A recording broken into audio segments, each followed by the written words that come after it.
Come on, man. Well, I ain't See, hanging out with y'all no more. Nah, see, I ain't trying to have that on me, man. That thing go wrong. You come out with us and you bump into Sunshine. Y'all remember Sunshine from Harlem Nights, man. You bump into Sunshine. Next thing you know, man, you done broke up and everything else, man. Y'all got like a whole other thing going on. Them kids looking at me. Nah. You didn't broke up a happy home. See, he look. See, that's that vision right there. You know what I'm saying? See, don't you? Hey, I'm telling Charisma. I'm trying to get her to understand that it's just a game that I don't want to play, and I don't think that if people really want long-term relationships, they should not play that game. Just play it safe. You know what I'm saying? If you didn't been through, you traumatized, especially in our 30s and 40s and shit, like. Why? That's tough though, fam, because you almost basing your relationship off of her friend's relationship. Well, no, I'm not gonna cancel her for it, but at the end of the day, I'm gonna monitor that shit. I'm a matter of fact, I'm gonna pick because you know what? I'm gonna pick my girl and I'm gonna check that social. I'm gonna check, you know what I'm saying, who she with, how they looking, and I'm doing all that. All that come with you. If you are the complete opposite and you happen to come out on your friends and you never come out, I'm still gonna judge you like that. I'm sorry. I'm still gonna do it. I gotta protect me at this point because I got good intentions. I don't know what you want. You know what I'm saying? So, Charisma, what you got? I know you up there boiling. No, I got a phone call. I've been having some family stuff going on, so I didn't get to hear. I came up on the end of that comment that you were making. Okay, no, I just basically don't touch the stove, man. If it's on, then leave it alone. Goddamn it, just play it safe. It's not enough good relationships out here to gamble. If you got somebody worth it, just are you talking about the friend part? Anything, the friends that's just one. That's what we talking about right now. So you're not giving her charisma. I don't know. I don't feel like I said. I feel like everybody needs a social life. You know what I'm saying? And that's within reason. But like we were just talking about earlier, you know, the type of friends that, oh Lord, what's her name? What's Dave's wife's name? Well, Miss Judy. Miss Judy. So like Miss Judy's friends are going to be different. She's not going to hang out with our friend group because that's just not, you know what I'm saying? That's not her stilo. So, and that's okay. That's fine. There's nothing wrong with that. But I feel like everybody should do kind of like what's aligns with them because everybody is different. And if somebody is married and they got friends, I don't know. Me personally, because I was just looking at somebody that commented and it says single women try to speak on married couples and say stuff. And I understand that because there are some people that are like that. But I just feel like you have to watch the company that you keep because I have a friend that's married and I'm not married. And sometimes she will ask me for advice. And the best thing that I can tell her is, you know what? I'm not married, so I'm not really qualified to even answer that question for you. Thank you for doing that. So I don't even get into married folk business. Ain't that crazy though? But why would a married woman ask a single woman for it? See, this is how crazy. Because that's her girl. Nah, yeah. You know why? You know why she asking her single friend and not one of her married friends? Because she already know what she want to do, and her single friend gonna probably say leave, and that's what she won't do. If she wanted to stay in there and make it, she waiting for the approval or looking for the approval because she know you can go to grandma, you can go to your mom's auntie, you know what I mean, you can go to, you know what I mean, like the senior sisters at the church or wherever, and say, hey, I'm having trouble with my husband, what should I do? And they gonna say, come on here, let's pray on it, or come on over here with this group, y'all come on here for counseling. But you go to your sister, your single sister, man, we don't need no man. What you talking about, girl? Drop him, girl. How long y'all been married? 7 years? Thank God, Miss Sister Charisma. Thank God. Because I'm going to say, girl, I don't know what to tell you because I ain't married, but let's pray on it. We're going to pray on it. Ask God to give you the wisdom, and we can go from there. You know, you're going to say, pray on it, and pass me that bottle. We're going to pregame. We headed to the strip club. No, I do not. You are. Here's your diamonds. You hear me? I'm weak. Y'all are diamonds. Y'all got the jokes tonight. Okay.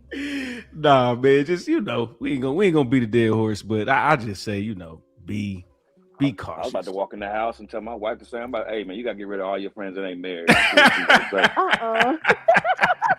We making change in real time. You hear me? Shout out to my brother Double O.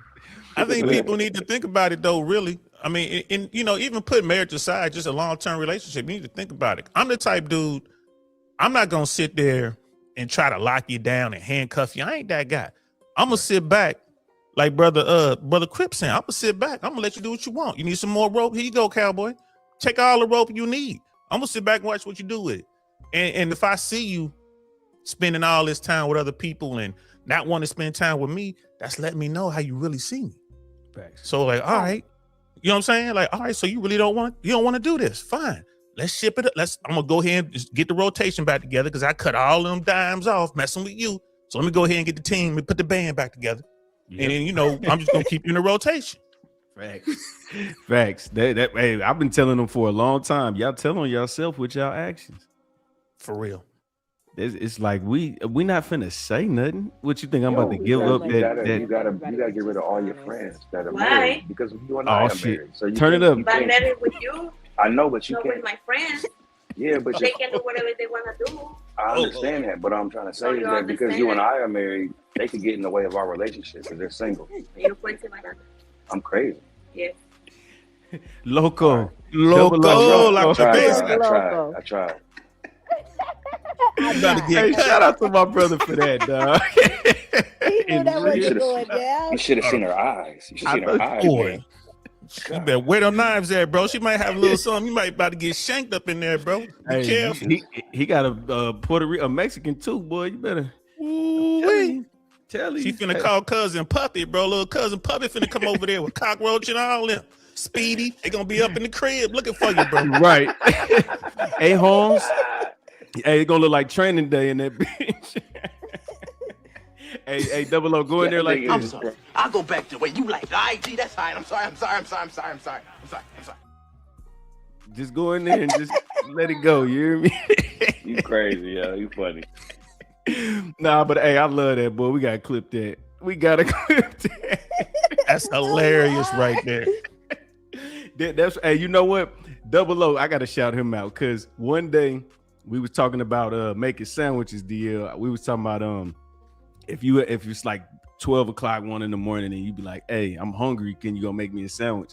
And it was him and the homie Sly Fox. Sly Fox go in there and was like, hey, would you make me a sandwich or whatever? Like right now, and it wasn't even late. And she's like, no. And then I was like, damn, that's kind of fucked up. Man, Double O go in the other room, man. She talking about cooking a meal in there. That's what she want right there. And she was sleeping. Yeah. And she was sleeping. You feel me? So it's like, I know my dog. He got control of that situation. But what we talking about? We got Spanish women, we got white women, we got Asian women. It seems like black women are the ones that don't want to make the sandwich. See, now I'm in the red pill world. You know what I'm saying? I'm deep down that rabbit hole. Yes, sir. But I always see this because you hear, a lot of people say that, man, your woman ain't gonna cook you a sandwich, she ain't gonna do this, that, and the third. I'm like, that's that individual woman. There's still plenty of sisters out there that will go in there and cook if they know how to cook. Now you gotta understand too, we got a couple generations out here, sisters that don't know how to cook. So so as a man, you might have to teach them a little something. Like, you know what I mean? Like, I'm gonna go ahead and accept a waffle out, the Eggo waffle tonight, but tomorrow I'm gonna teach you how to make it from scratch. You feel me? Train her up. Right. At 1 in, this is acceptable. Yeah, I do this, put some sausage in there or something, we'll make this work. Make sure we got plenty of butter. Facts. Man, but there, I mean, it's because people say that sisters, sisters are the worst and sisters are the least desirable and this and that. But man, I push back on that a little bit, especially with the red pill guys. I'm like, look, bro, if you what she want, she'll do all those things and more. You ain't even gotta ask her. You ain't gotta ask her. Now, if she ain't doing it, you gotta move on. Right. I gotta give you 100 on that. Yeah, that's a fact. That's one of the situations where it's more individual. But when we talking about in general, you know what, it's fair. I say women in general won't do that. So I ain't gonna put it on the race, and I normally don't do that. But let me welcome Blue Jay to the table.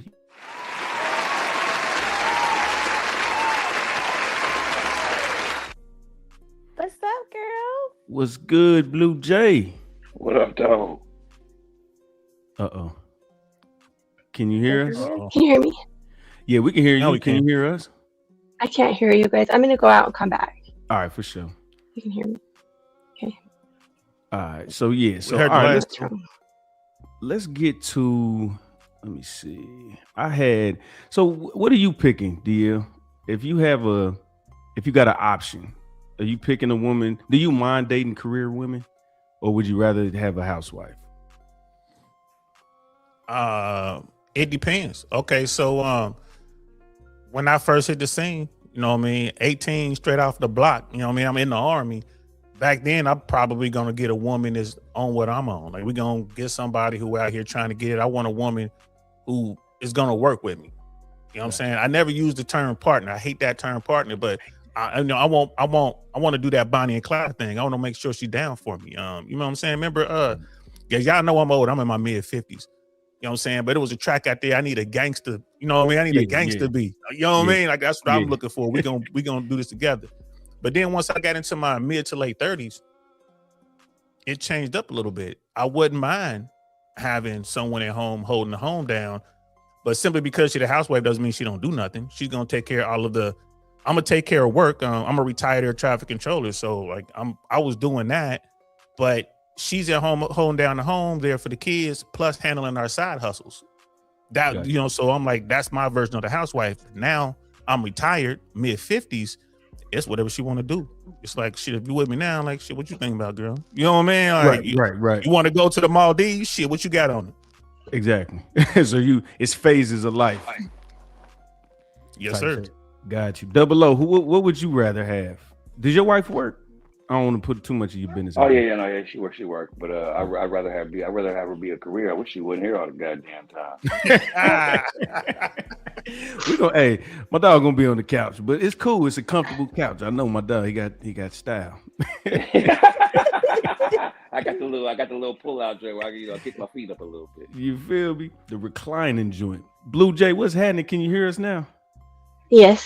Can you guys hear me? Okay. Absolutely. Yes, awesome. Yeah. Nice. Welcome. Yeah. Thank you. Since you jumping right in, we just gonna hop in the fast lane. What's your opinion? What would you rather do? Would you rather be a stay-at-home wife or be a career woman?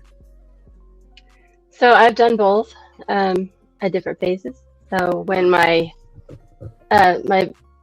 two boys, they're almost exactly 2 years apart. So when they were little, I stayed home, and it was awesome. Like, I would never trade that time back. I stayed at home for like 5 years, and then actually ended up getting divorced, which is too bad. But ideally, I would have gone back to work when they were in elementary school. Just something that I enjoyed doing.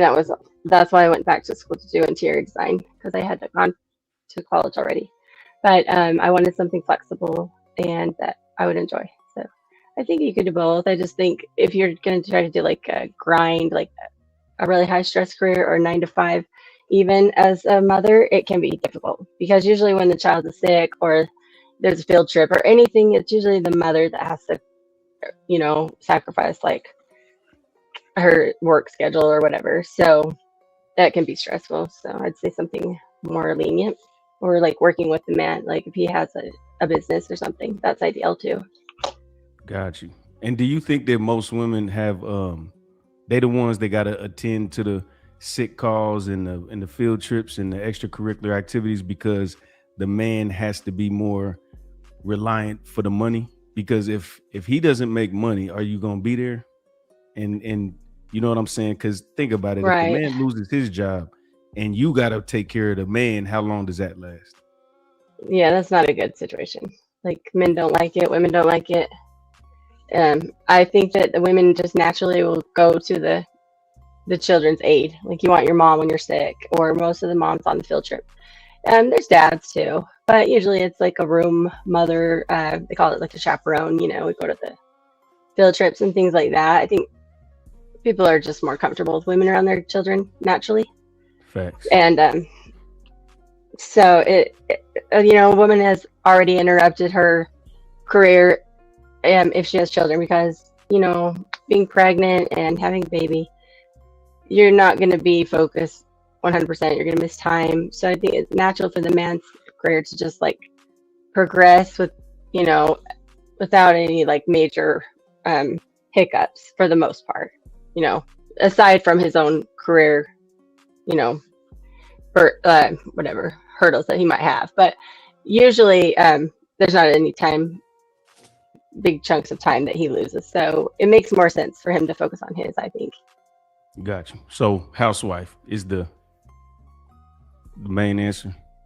You would rather be a housewife? I think primarily the home should be the main focus, as far as if everything else is going well and there's idle time, and rather than watching TV or being on YouTube or something, if you can find something you enjoy that can also contribute income. But I think that income should be completely, I wouldn't say like extra. I mean, it could be savings, it could be vacation money, it could be stuff for the kids, but I don't think it should be included in like the bills, because then if she needs to stop doing that, then all of a sudden there's like a huge stress on the family. So if you just build your life and keep your what do you call it, your standard of living just based on his income, even if you have to sacrifice some things, I think that it gives you more like of a peace, a stability.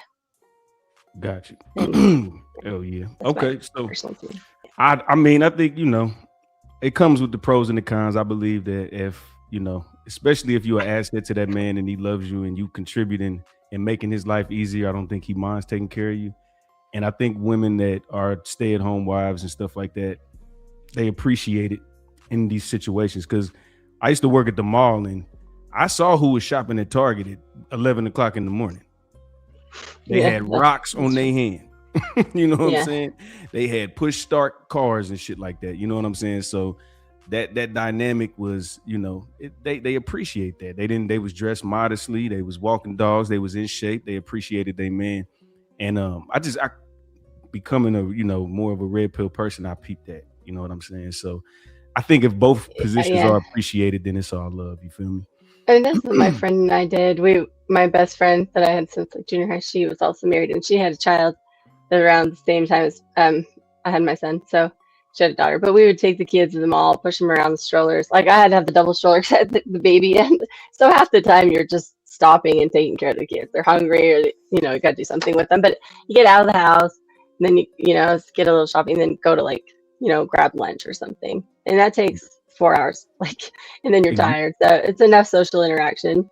But I think and also sometimes the men, like for instance, if you don't have children, because obviously my children are almost like, my youngest is a junior in high school, so I'm not having any more kids.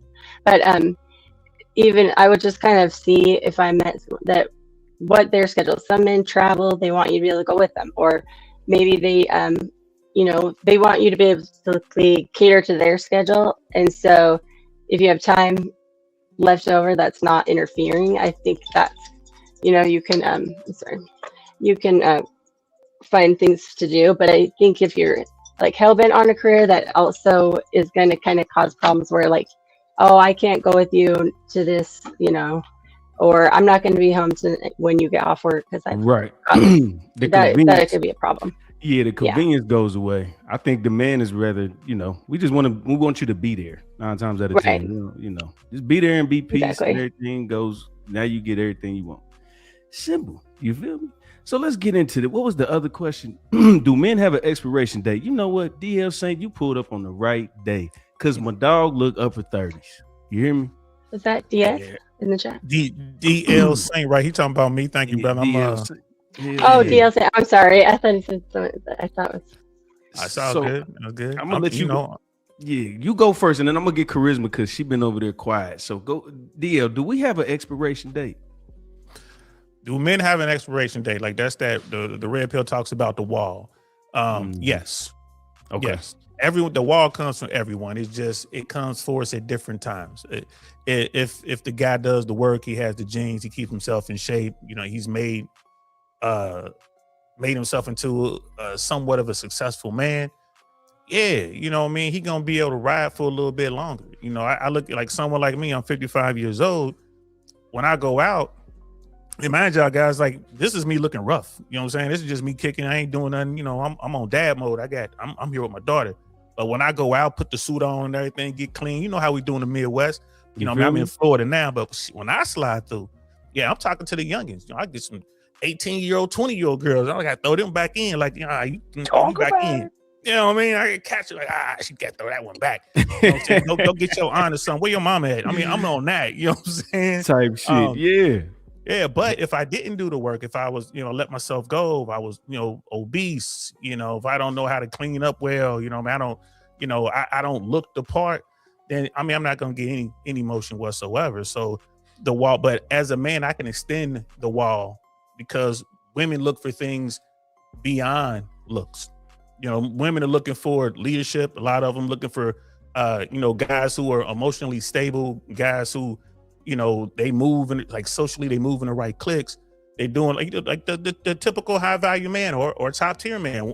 I think the high value man is what Kevin Samuel said, having the money and you're around other high value men and all that. Top tier guys are the guys who don't have maybe all 6 of those requirements filled. They got like 3 of them or 4 of them. You know what I mean? But women still go after them. So like growing up in the hood, we know a lot of top tier dudes. Dudes broke as a joke, but they got mad women everywhere. I look at them as top tier guys. And then, of course, the high value guys are the businessmen and the men who put it together. So you could be 24 years old as a man and hit your wall if you just giving up on yourself and you ain't trying and you just not getting any motion. And then for women doing good when they're young, right? Every man from 18 to 80 is going to look at a 22-year-old, 23-year-old beautiful woman like, man, I'd love to take her out. I would love to holler at her. She's peaking.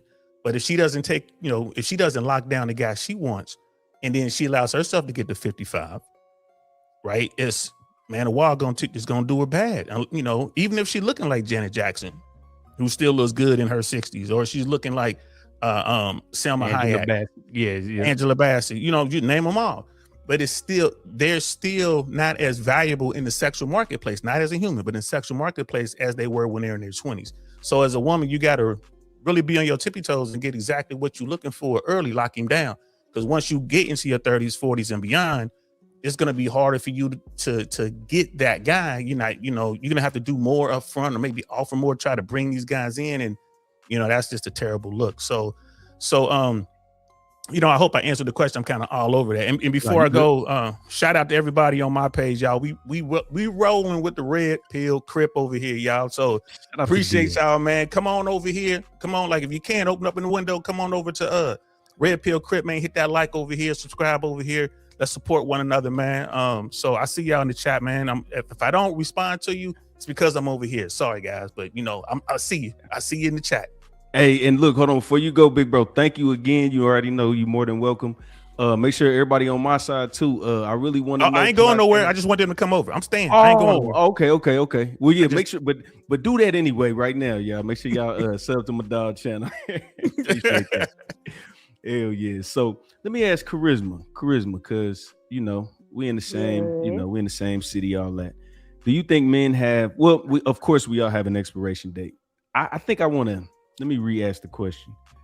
Do we have is our expiration date sooner than or at the same time yours is? Or is the window? What's the male window and what's the women's window? Let me ask like that.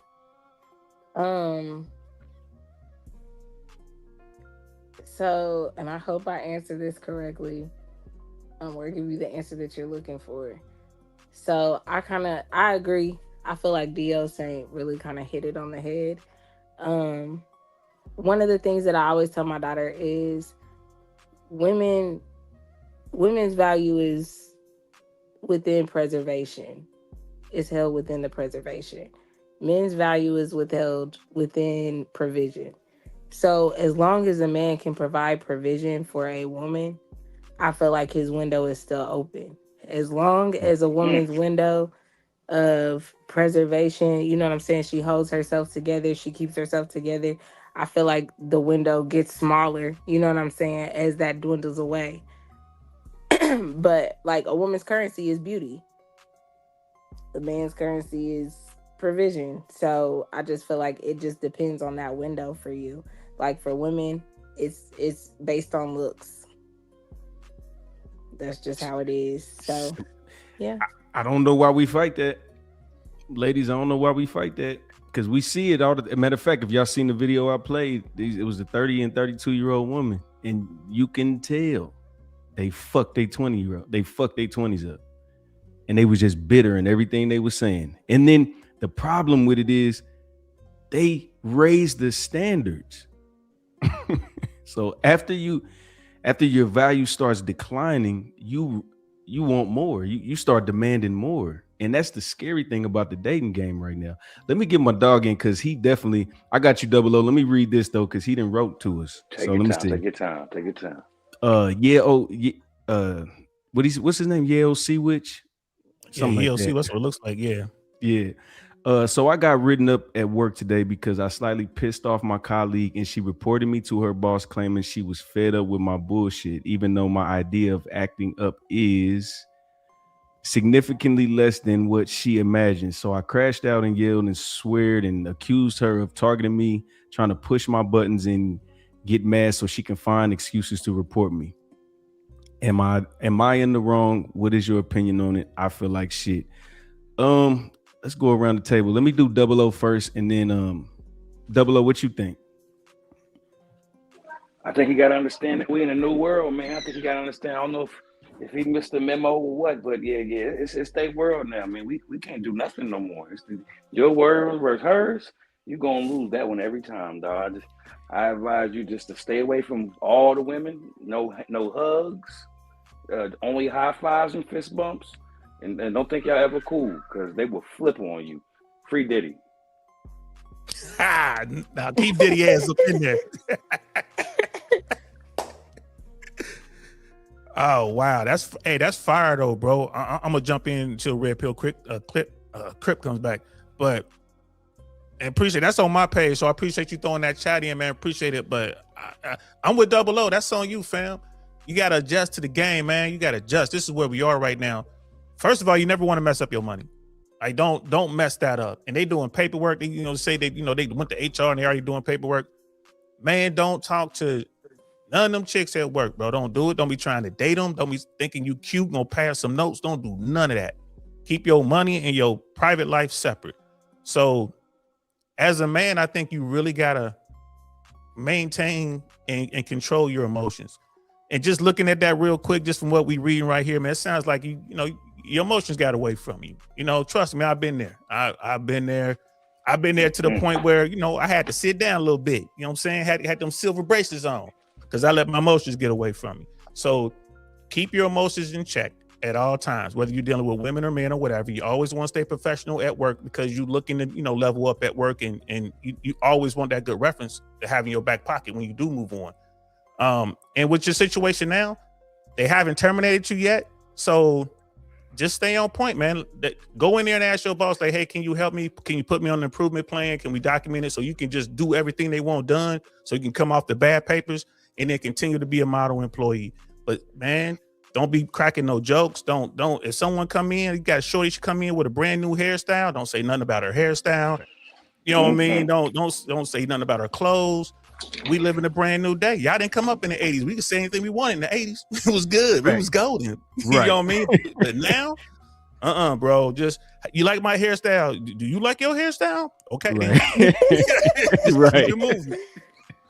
Give it that self-love compliment, because I'm with the fellas on this, and I'm gonna ask the ladies too, but I tell you, like, play it safe. That's gonna be my whole, if y'all take anything from what I'm talking about tonight, play it safe. Just like with the relationships, don't allow people to take you off your A game. Get that money, and especially in the workplace, bro. I don't care if she find this gonna be your wife. Figure out how to do that shit off the clock. Just don't even do it, man. I used to work at FedEx, bro, and it'd be two to a truck. And when my lead used to send them little cute chicks in the truck with me, I'd be like, hey, bro, let's do something different. Because I don't want no smoke. You feel me? So I'll just say, bro, just play it safe. You know what I'm saying? Ladies, man, this morning I was walking into work, man. This little girl walked past me. I mean, little girl, she was a grown up, but she was younger. But she had, you ever seen them girls with them real loose booties that just like she definitely just waving got no underwear on. Yeah, just going crazy, right? She had on them 70s leggings joints. And I saw her coming up. As soon as she walked fast as hell in front of me. Got up them steps. I said, "Oh shit!" I'm walking. You know, you walking up the steps. I'm right behind. I'm like, I kept my head down, boy. Kept my head down, hat low. Cameras ain't about to A catch jiggle. me. Hey, Double O, I didn't hit that. I Control. didn't at the steps, Double O. I did, but pat my pockets like I done left my phone somewhere. I done turned around. I don't want to be on those steps when she on them steps, fam. Man, come on. Hey, Double O was in that motherfucker like, Bingo. I got action. trying to get it in. So yeah, ladies, what you think? Did he handle it? How could he, going forward type shit? I mean, Are you talking about? You Yeah, said go what? ahead, because I actually didn't hear. You can go ahead, because I was kind of distracted. I didn't hear him. So, the Oh, first part. okay. I was just gonna say from a corporate aspect because I worked in the corporate field and call centers. So I don't know if that's exactly what you're doing, but it's an office space nonetheless. That's a good point. If what you say is bothering somebody, then you just, I don't know, like sometimes in call centers or just even in the office space, it can get messy. So the best thing to do is just kind of, I don't know, I always just go to work. You make friends with some people and, you just keep your head down, do your work and then just go from there. Facts. Just be at work. Do your damn I just job. wouldn't say anything to her. You already apologized. You said that you apologized to her sincerely. That's all that really kind of needs to be said between you and her from here on out. And if she does, like, if she's purposely, because you mentioned that she purposely is trying to, like, do things to set you off, then at that point, I would just say, hey, look here. Look here, The lady. last time we talked, we had violently different. It was at two polar opposite directions how we felt about a topic, and we could not really, be cordial with each other. So I just would rather from here on out, like, not converse with you because I don't want any issues within my workplace. And then I would politely go to my supervisor's desk and let them know that she approached me. So that way there's no miscommunication, and I would never do it alone with her. Make sure that you have somebody with you. Like, don't ever be in the room alone with that person. You told him the right advice. You just told him in the wrong order. I'm going to the soup, so I ain't talking to this motherfucker no more. She got but no, I mean, they have like all these different rules. So like they're like, oh well, you should try to, and I get it, conflict resolution. You want to try to, handle it yourself because we are adults. Say what you have to say, politely let her know, like, hey, the last time we had a disagreement, it didn't go too well, and I really didn't like how things happened. So from here on out, I would just appreciate it if we could keep our space.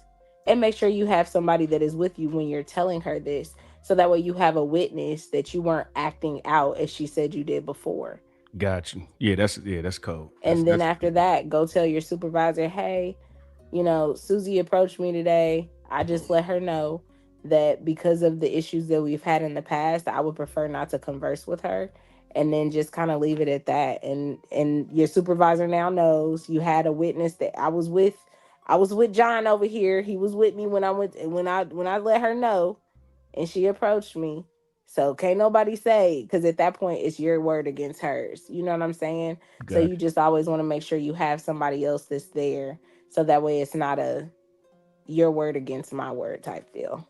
And you will lose that every time. Oh shit. Hold on. Let me read because he added on. Let's say for context, I'm a young male in a workplace full of older women, and I think that they, specifically my colleague, view me as volatile, angry, spastic powder keg with a microaggression issues. God damn. Yeah, I read all that. That's crazy. Very descriptive. But see, people That's poetry.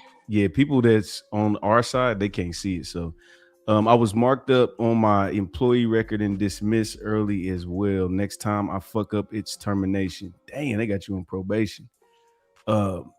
Sounds like it's you, fam. Never mess up the money. That's a fact. You gotta hold men accountable. That's, you know what? And DL, my nigga, thank you for saying that, because that's what we're gonna do on this side. We're gonna hold people accountable. I think it's a gender thing. We're gonna tell you when you fuck up. this wasn't a dating thing. I just did something in the workplace that set her off. Okay. If you're wondering about my comments, because I added my channel to the live stream, so I was just telling them to come. If I had, there's like a few people watching, so I just told them they can come over here if they want. All right, for sure. And it's just over the edge. I apologize sincerely. Oh shit, did I hit that? Okay, my fault.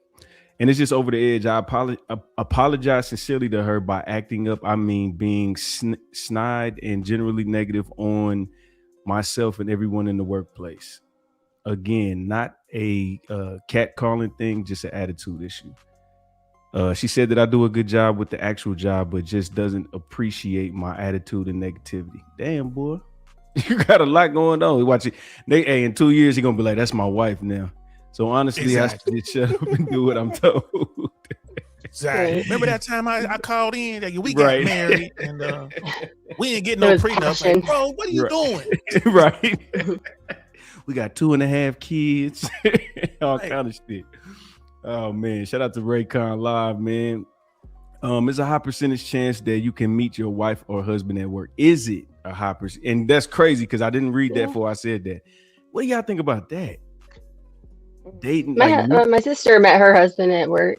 They've been together like 12 years or something crazy. But I think that if you are one of you is okay with leaving that job, eventually you're going to a different department. I don't know that you can work side by side like indefinitely. I think it. That's a good point. Dia, what you think, bro? Again, everybody on my page, do me a favor, open up another window and come over here and show some love over here, bro. The Red Pill Crip. We're trying to get some numbers up. That's a great idea. Same with myself. What he said. Yeah, do that for everybody, man. Show some love. We're trying to get here. I think that and you're gonna have to ask me the question again because I was asking my daughter. Look, we finna get loose tonight. I don't normally do this, but we finna get loose tonight, y'all. Hey, I seen when you snuck the bottle in. I seen that green thing go down. I said, New Amsterdam gin. Is that what that is? That's some gin. Dad, girl, you can see Blue Jay know what's going on. You're like, ask me, yeah. The bottle of it. Yeah. I used to be a bartender at a hotel.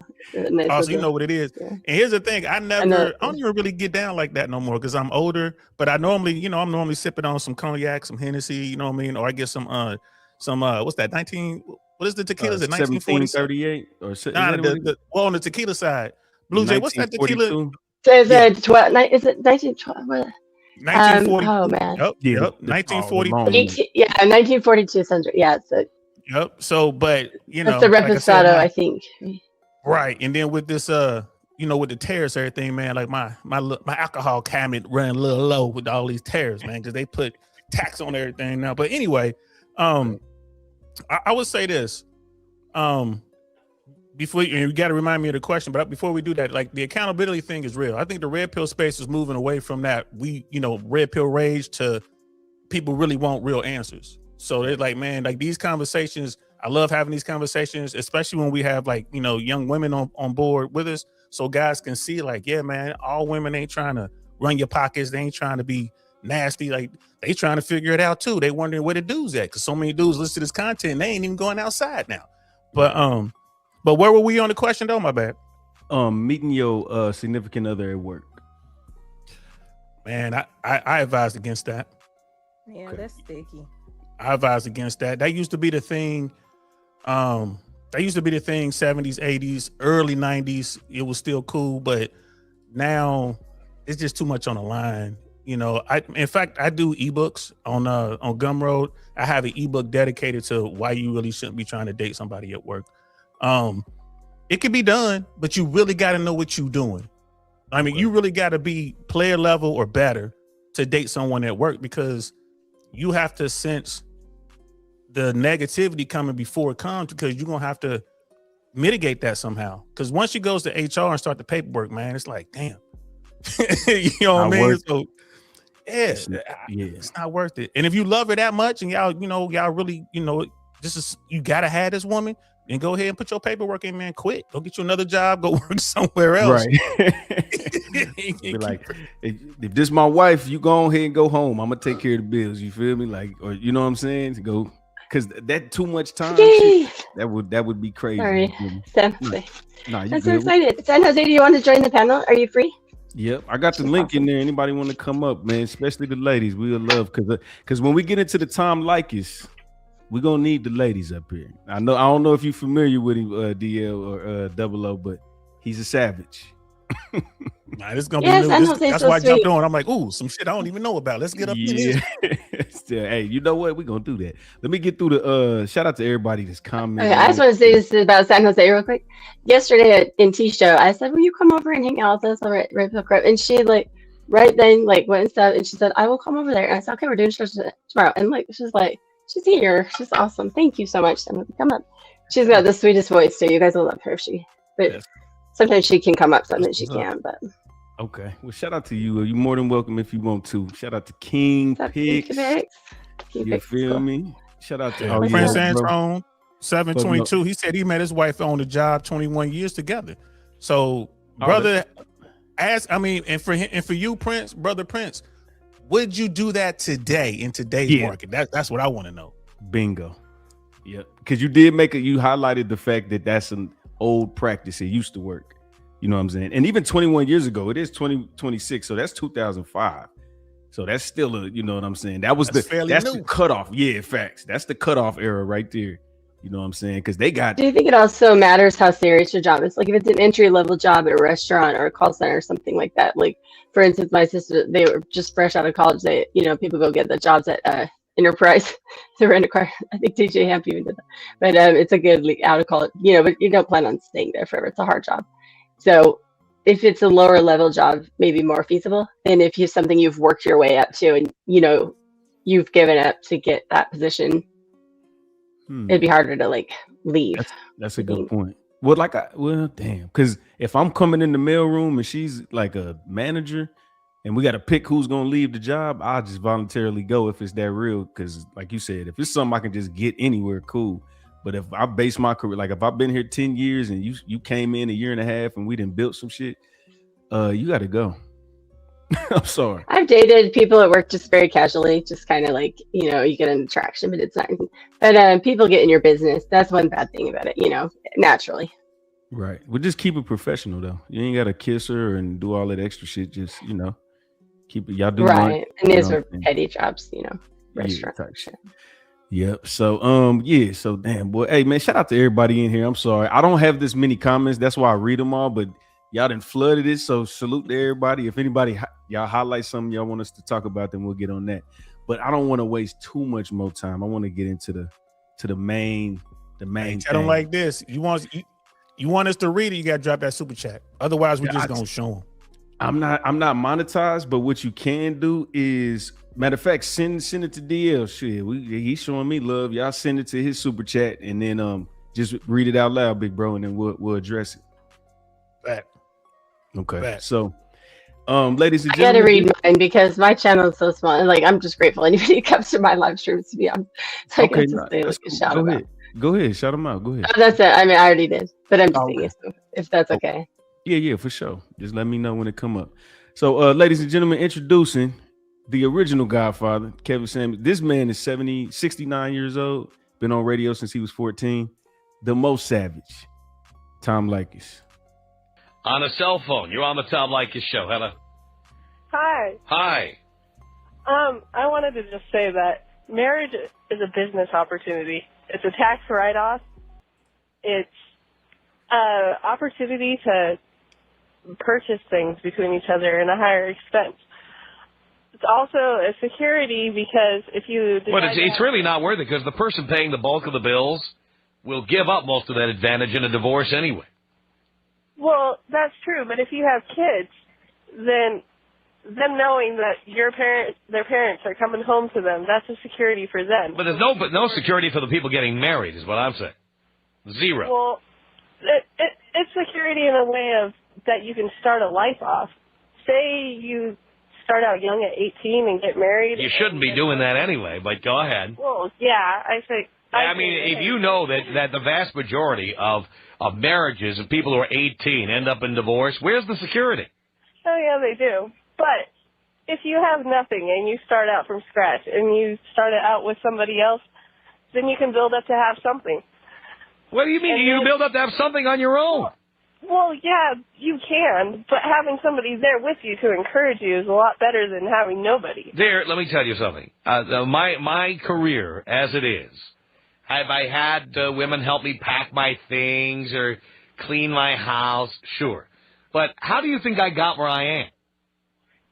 Well, I guess you did it by yourself, but... Right, and everybody does it by themselves. Come on. Yeah, every once in a while along the way, a friend will be encouraging to you or that kind of thing. But if you don't have security within yourself, you're not going to make it, period. No matter who you're with. Well, I love being single myself. I would never get married in the world. But there are so many people that they think it's great when they first get into it. But just because the fact that they think that doesn't mean it's great. The first time somebody sticks a needle in their arm and shoots heroin into a vein, they think it's great. To that little bit of happiness that they get from the beginning. They think it's great. The fact that they think it's great doesn't mean it's great, does it? I guess not. Yeah, well, so the fact that you're 18 and you get married and it feels great, does that mean you've got security? No. No. But I got married. Let me tell you, I got married at 18. My parents were divorced when I was young, and I think that if they would have stayed together, I probably wouldn't have had a kid of my own so young, because I probably would have had that shelter and security as a child. But there is no such thing. So what do y'all think? Does marriage create security in the long run? Because his point for is, the kids? like, just for, like, I guess when women say they want to get married, or they say that, oh, okay, well, if I'm married, then I'm locked in. But does it really lock you in? Because you can get a divorce. Like, you know what I'm saying? It's not illegal. They actually have no fault divorce. Like, you can do that in most states. Like, you don't have to have a reason. You can just wake up and just leave. But why would you? People don't usually do that. I mean, it's a hard. I mean, you've been through serious break. But what is married or not? But it's horrible. Like, nobody wants to do that. You think people don't want to get divorced? Mm-mm. The numbers don't support that. A human being can go through besides a death. It's hard. It is, but it's okay. Go ahead, DL. You go first. I was going to say the numbers don't support that. I mean, we accepted 50% of marriages end in divorce, first-time marriages, and it get only worse, second and third-time marriages. I think the number now is somewhere between 46 and like 44, 46% or something like that. But, once upon a time I was in the Army, I was a paratrooper. And people were like, man, would you jump out that airplane if it was a 46% chance your parachute wasn't going to open? And, my answer was always, well, yeah, I would, because I wanted to be airborne, but I got to pack my own chute. Like, at least let me pack my own chute. So right. I don't think there's any security in marriage today. It's extremely risky. And in fact, it might hold you back from doing, from really building yourself up financially, man and woman. I think on both sides. If I'm 18 years old, I don't know if I want to be married. But having said that, the people who tend to be most successful are the ones who get married young. So you kind of, what I mean? It's kind of like that thing. Yeah. Mm-hmm. Yeah. Yep. Yeah. Double O, what you think? Well, married and live longer. Oh, sorry. They live longer and they're healthier and they have more money. So, I mean, obviously something about it's working. I think it's the stability in terms of, you just have like a built-in person that like keeps you on track. If like, say for instance, I'll use myself, I'm like always kind of running late, and so that's something that sometimes, like, when I'm in really good, you got to make sure you're ready by the, but I also can help them with other things too, so it's not like they have to babysit me, and then you just kind of know, okay, well, we're going to my mom's for like this Christmas party, and you just kind of have like a built-in friend, and then so you can make plans in advance. Where I don't think single people do that as much, because one, they don't really have someone reliable to go do things like with them, but also it's just like it just, I don't know, it's more effort, whereas it's more natural if you're already married. But do you have to be married? I think that's his argument. Do you have to be married to do that? Mm-mm. Right. So why do it? Well, because it's the ultimate level of commitment. I mean, it's gonna give you the most, like, even if you can get divorced, yes, but you can break up too. So I mean, do you just never have a relationship? Is that the other option? Because if you're gonna choose between which is more like has a stronger, likelihood, I would think you're more likely to stay married than if you're just like a boyfriend and girlfriend. You know. Well, so who leaves most of the relationships? I know that women do statistically, they say. So women leave, but then, so I'm losing and you leaving. Why don't we just not go through court and all that? Why don't we just break up, shake hands, and peace out? Because now, if that's pretty much how it is. That's how I've been married twice. I don't think I can say that. My second marriage is very short, and we didn't have children. We just never talked again after we got divorced, and it was basically paperwork with a 90-day waiting period. And I'm not saying I didn't take it serious. It was more complicated. I don't want to necessarily get into, but I think the second marriages and stuff, you have other children, so you're combining a family, so you're adding a level of difficulty in some ways, right? Right. But I think, like you just said, can you just break up? Yeah, but I mean, I don't know. I don't know that increases your likelihood of finding like a life partner to not get married. I don't. What my whole, I think his point is nothing. There's no real incentive to document it. You know what I'm saying? Like it's really not, especially for men, because if I'm here for the long run, and I can just walk away from you if I feel like it, which it only happens 20% of the time, but you can leave and get benefits from me, I'm cool on that. Like I don't think when you ask most women, like, what is it when, like, because what you said is the ultimate commitment, but okay, cool, but y'all still leave. It's well, not I didn't in mind, but I was the 20%, I guess. He filed, right. But I think that women don't just leave for no reason. But I think I don't know why, if you're the one that's not keeping your commitment in the marriage, you're not going to leave if you're getting away with it. Why would you? You cake and eat it too. It's usually after the woman's kind of frustrated, and I'm not saying always. I know there's women that just want to go find themselves and career. I know there's women that do things wrong too. I'm not saying that, but a lot of the time, the women that do file, they've tried to, make it clear that I'm not going to, tolerate whether it's cheating or whatever it may be. And then usually the person that's in the wrong is like begging for forgiveness, like, please don't divorce me, don't give up on us. And the other one's like, I've tried. So I think you can't necessarily, just like one fell swoop, just say that women are leaving because they don't value marriage. I think they try, Double O, what you got, bro? Oh, he might be away. He might step away for a second. Go ahead, DL, because I know we on the same path. Bro, I got a list of things. I'll be taking. I don't know when I get on these panels, I'll be taking notes because I don't want to forget. Go ahead, hey, you a vet. I'm still here, by the way, too. I'm just coming down for a minute. All right, go I ahead. ain't mad at you. And shout out to Prince Anton 722, the $2 super chat, man. He's like, divorce is worse in the military, 75 to 80% divorce rate. Wow. Facts. Wow. So I'll say this.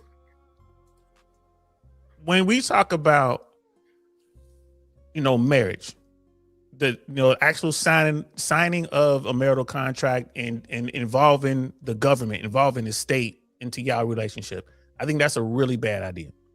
I just don't think it makes any sense. And if you're the person that has, i.e., you're the person with the money, with the home, you're the person with the 401k, you're the person with the like the financial holdings, and you got your stock holdings and all that, you got a lot to lose.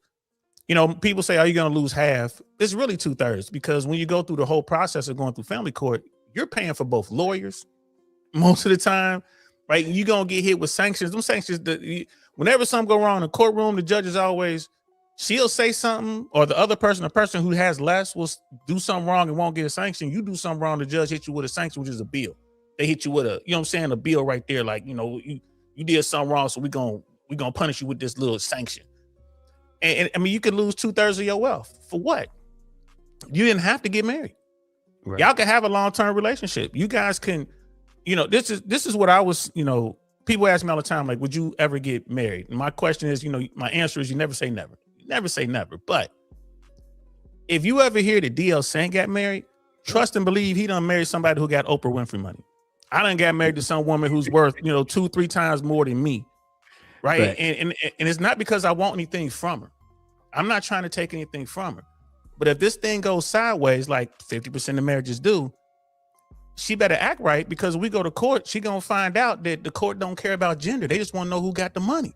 And the judge gonna be like, which one of y'all got the money? She got the money? Okay. Then, sir, you get to keep the house. Sir, you were retired and you were watching the kids, so you get to, you gonna get the kids. So you're gonna get alimony, you're gonna get child support, right? You're gonna get half of her Hermes collection. I'm taking half the Birkins, I'm taking half the Kellys. You know what I mean? I'm taking your red bottoms. Why? Why not?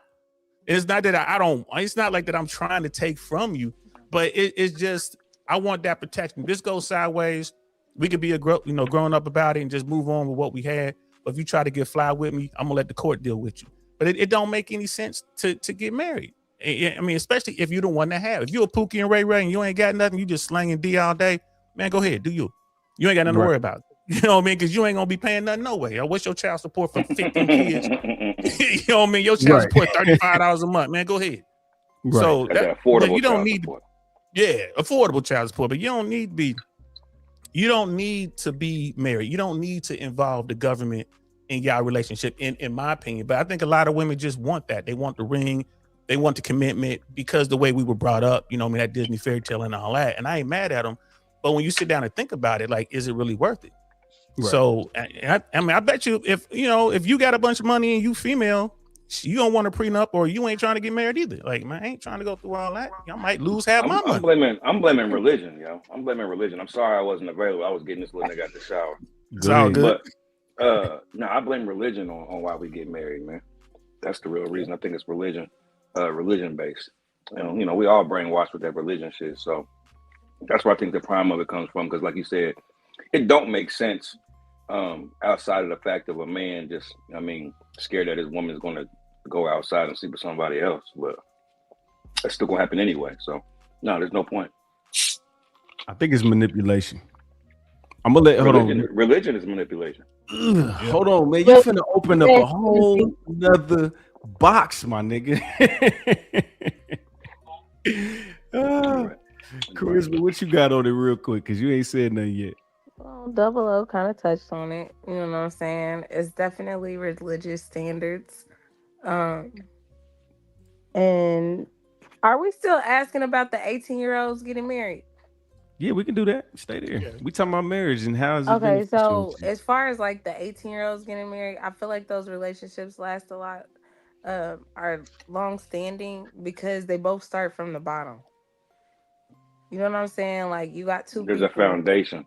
Yeah, there's a foundation. You have two people that, you got $5, I got $5. You have to figure out how to make this $1 million. The loonies, nigga. Y'all got 5 on it. You know what I'm saying? So it's like, it's teamwork and y'all are actually building something together. And so I feel like that's the reason why. Marriage, as far as marriage, I don't know. I guess when you get to a certain point, you kind of do look at it like, this shit is stupid. But as Double O said, from a religious standpoint, I don't know. I believe in God, so I have my own religious beliefs, and that is part of the reason why I believe in marriage. So, but I'm not gonna touch on all that because people like to get touchy. Right. So real quick, Sister Charisma, because you believe in God. So, if you were to get married, or when you get married, you know what I'm saying, you sound like a solid sister. It ain't gonna take you long when you're ready. You know what I'm saying? I'm sure you got a whole bunch of dudes trying to get in. If you get married in your ceremony, would you have the old school way of the ceremony and the vows where it says you should love, honor, and obey your husband? Or are you going to do the new school version when they take that word out? No, I'm going to do the old school version. I don't have no problem listening. I know how to listen. I can submit. You know what I'm saying? Like, I don't have no problem with that. I feel like people just pick apart things to have an issue, to create an issue. Or to create a problem. Everybody is so worried about who's in control that they start worrying about trying to be in control, and that's what causes the issues. It's like a power struggle. If everybody just did their part in a relationship, then we wouldn't have half these arguments. A pretty submissive woman is rare. Boy, that's single. Where they at? And you're single, I'm assuming. Yes, I'm single. Wow. Uh-oh. Holla, holla, holla, holla, holla, holla, holla, holla, holla. I'm done. That's tough. There's like two types of single people too. There's people that have been married and divorced, and and then usually have kids already, and then there's the ones that are wanting to start a family, and then there's some people that want to expand the family with like blended and have more kids. So you really got to find all that up front, what people want, and I think that is the problem. People wait too long to figure all that out, and then that should be like first date type stuff. I think, or second, getting to know each other. Usually the man is the one taking forever though. Keep it real. Yeah. They buy time. They're gonna try to get away with what they can for as long as I they don't can. see. I think y'all talking about a time that we not in though too. Because I agree with most of what y'all saying. It's just it ain't like that no more. I think the men are more intentional now. I think if you try to do it young, it's gonna be damn near impossible. Just due to, I mean, bro, you got women that are just talking about, well, for one, I need to get to know myself, or I don't want to lose myself, and all this shit that just was made up a decade ago, and they standing on it like it's their principle. And I feel like they take stuff out of context when they say things like that, though. But there's never like when you ask a woman, what do you mean by finding yourself? They don't say nothing with no How damn. can you blame them for that? I'm still trying to find out what his You find yourself if- because change is constant. So I mean, you continuously evolve. So I don't really feel like there's a such thing. I mean, you find who you are, but you can still do that with a partner. Or with, you know what I'm saying? Better, I The P word, dear. She said the P word. Well, you gotta choose one, Red Pill. Hold on. You're saying you don't think marriage is worth it. But you're saying women. But that's like the beauty of it. When you're with somebody, like that's the beauty of it. Like you're never the same person that you were 5 years ago. They're never the same person that they were 5 years ago. Hell, you got a whole new relationship. Hey, what's that P word, Sister Charisma? What'd you say? What's the P word? Oh my goodness, I said it. Your partner. Partner. You said partner. Houston, we have a problem. You could say spouse, I guess. But I mean, Red Pill, I get confused about your ideology sometimes because you say it's not even worth it to get married. Why do people bother? You really shouldn't. It's outdated. But then you're saying, why are these young women not looking for marriage and a family? Like, how can they look for something that doesn't exist? If you get to like pick one, right? Well, I'm not saying that I disagree with it. I'm saying that right at this moment in time, this is like the formula that worked is just not the same. It's just it don't match. Like, have you ever watched a movie in the 70s and it'll say in 2020 that's what shit gonna look like? That's what happened. Yeah. Not the same. It's like it just don't add up. It's like it's a false narrative. Like back then, that's what it looked like, and you seen it in your face, and that's what worked. But 18 to 22. If that's reality, though, why would the women get a career if they're going to be on their own and never married? Wouldn't you incentivize them to get a career if that's kind of where you believe it's at, and that's just reality? No, I'm not incentivizing a woman to get a career because most women I know in their 30s and 40s are not happy. Women that actually tried to do that, they, you know what I'm saying? They look back and I mean they still at the club. 35, 40 right. in line. Like if you look at I promote young marriage and young families, but I'm just saying if you're telling the young men, well, marriage isn't even worth it, and you're deterring them, but you're telling the girls, no, you want to put your family first. You're setting them both up for failure. I mean, right? You got to pick one way. And so she has a point. What Brother Crip is saying makes a lot of sense. Marriage as an institution was a way to merge families and was a way to better society, the lower fringes of society. And it's in marriage, when you really look at it, it's a business deal. And I mean, as a businessman, or just anybody who knows how to read a contract, why would you sign a contract that society will force you as a man to uphold everything you're supposed to do legally through the court system? The court will make you continue to provision, provide, protect, right? They can, through court orders, make you do all that. And on the other side, how can we make a woman continue to do her wifely duties? We're gonna make her smash, we're gonna make her cook, we're gonna make her clean, you can't, and that came from James Sexton. You can't legally force a woman, society can't legally force a woman to uphold her half of that contract, but they can legally force a man and take money from him or lock him up if he don't have any money to uphold his side. So my thing is there's an imbalance there. And marriage really isn't needed to what we're talking about here. Like women can actually go out here and make their own money, but I think it's a great thing. So we don't really need marriage. And think about it. Back in the day, when you got married, right, your family had to kick in some bread, right? Because you had to pay. The dad would pay for it. Dowry. The wife's dad. The dowry. Yeah. Yep. Exactly. In some So families, it was the opposite. The son, they had to pay for the son. But in the Western world, the father had to pay for the daughter's dowry, and then so there was the buy-in. That was the skin on the one side, and then the man is going to do. So you're so if we had like some sort of dowry system today, how many people would get divorced if they know that their mom, their dad, their grandma, and them kicked in, $40,000, $50,000, $100,000 for them to get married in the first place? It's like you're gonna get divorced. You got to pay the family back first. Otherwise, stay on over there. Facts. I think. Like Don't you still have to set up? I think people are putting love in front of the business part, like you're saying. It is meant as a business, but we're putting love in front of the business aspect. So I'll marry you whether your parents are broke or not. When in the past, that don't even make no goddamn sense. What are two broke families doing marrying each other? What are we doing? Right. And that's why. Isn't love the point? Isn't that the point? Is to be in love? I mean, do we have to give that? I mean, no. That's what we're saying is that the actual.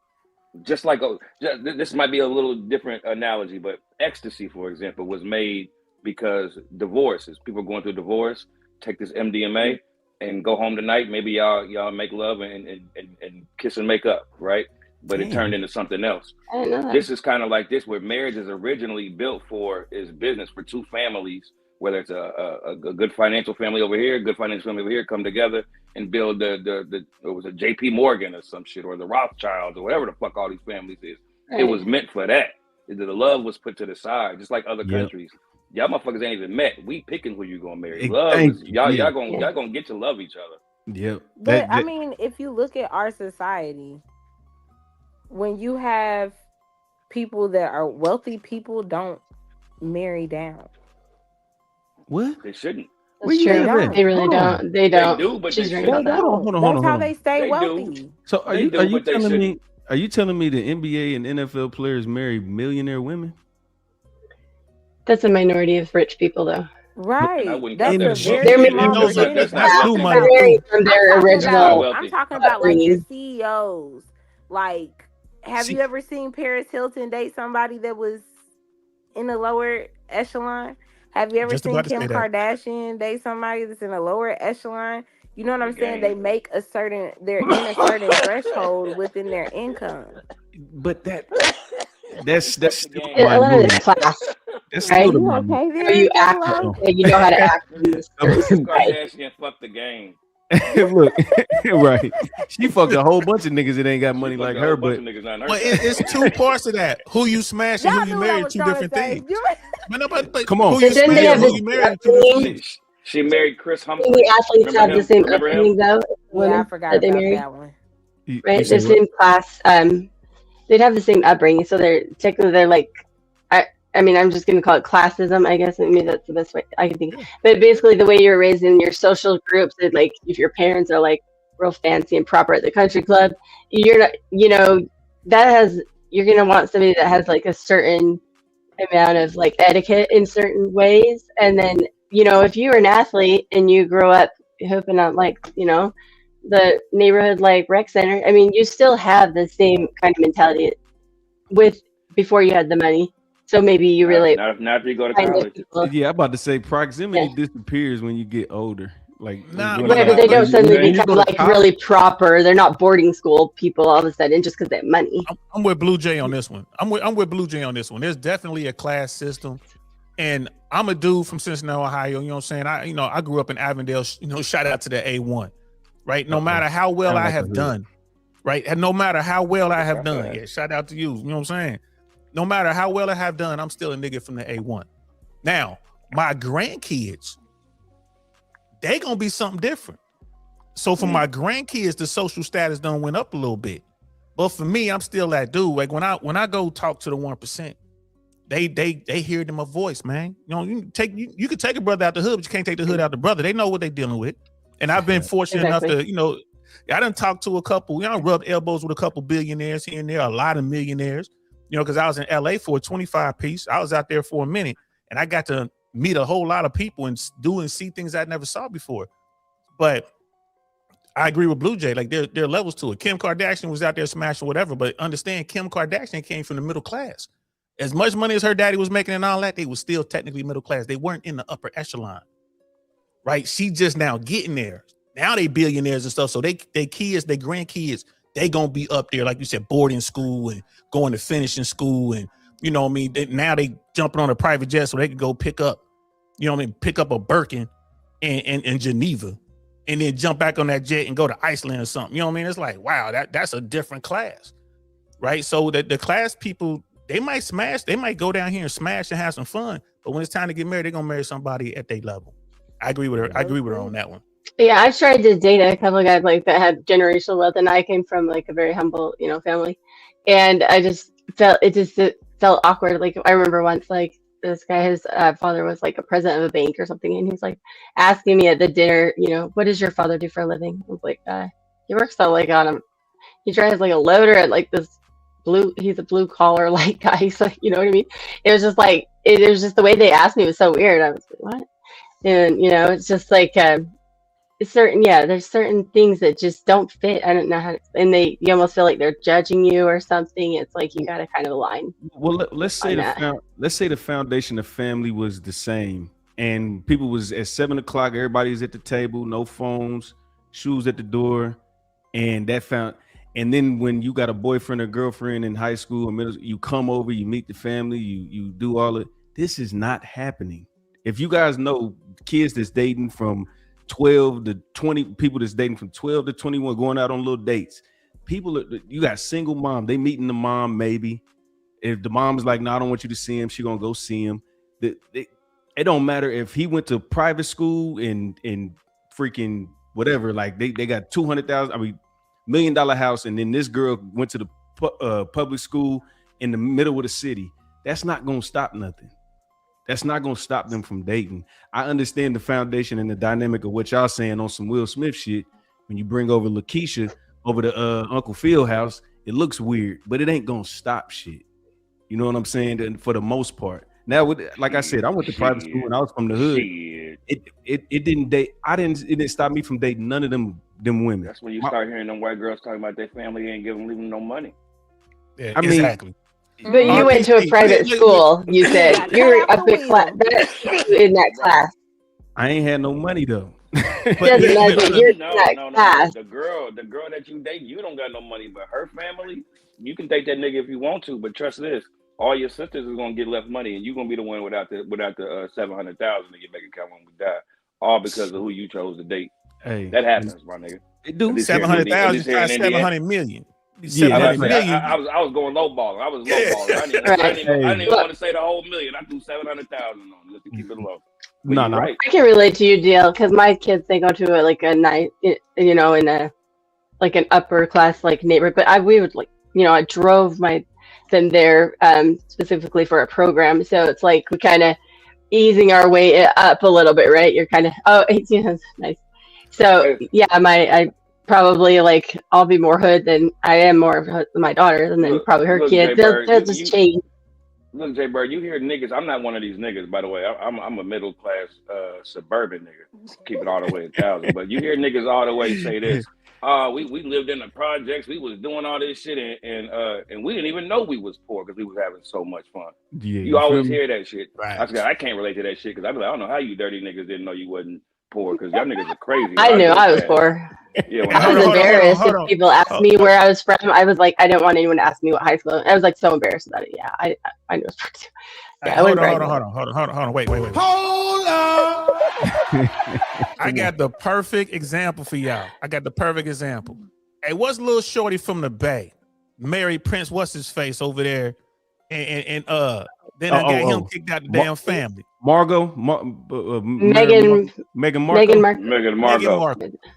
Markle. This is what we talking about right there. Dude fell in love with her. The whole family like, nah, man, you can't mess with her, man. She one of them yachting chicks, man. She out here, busting it out for all these other people. No, I love her.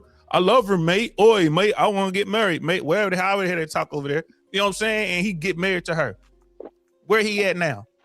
He outside the world family. He ain't even gonna get no inheritance. Right. Why? Because Meghan Markle done brought Riri. Yeah, she done brought Riri and Fat Man over there to the palace. Done fucked up the whole palace. You know what I mean? Queen don't know what the hell going on over there. Barbecue sauce on the couch, people up in here.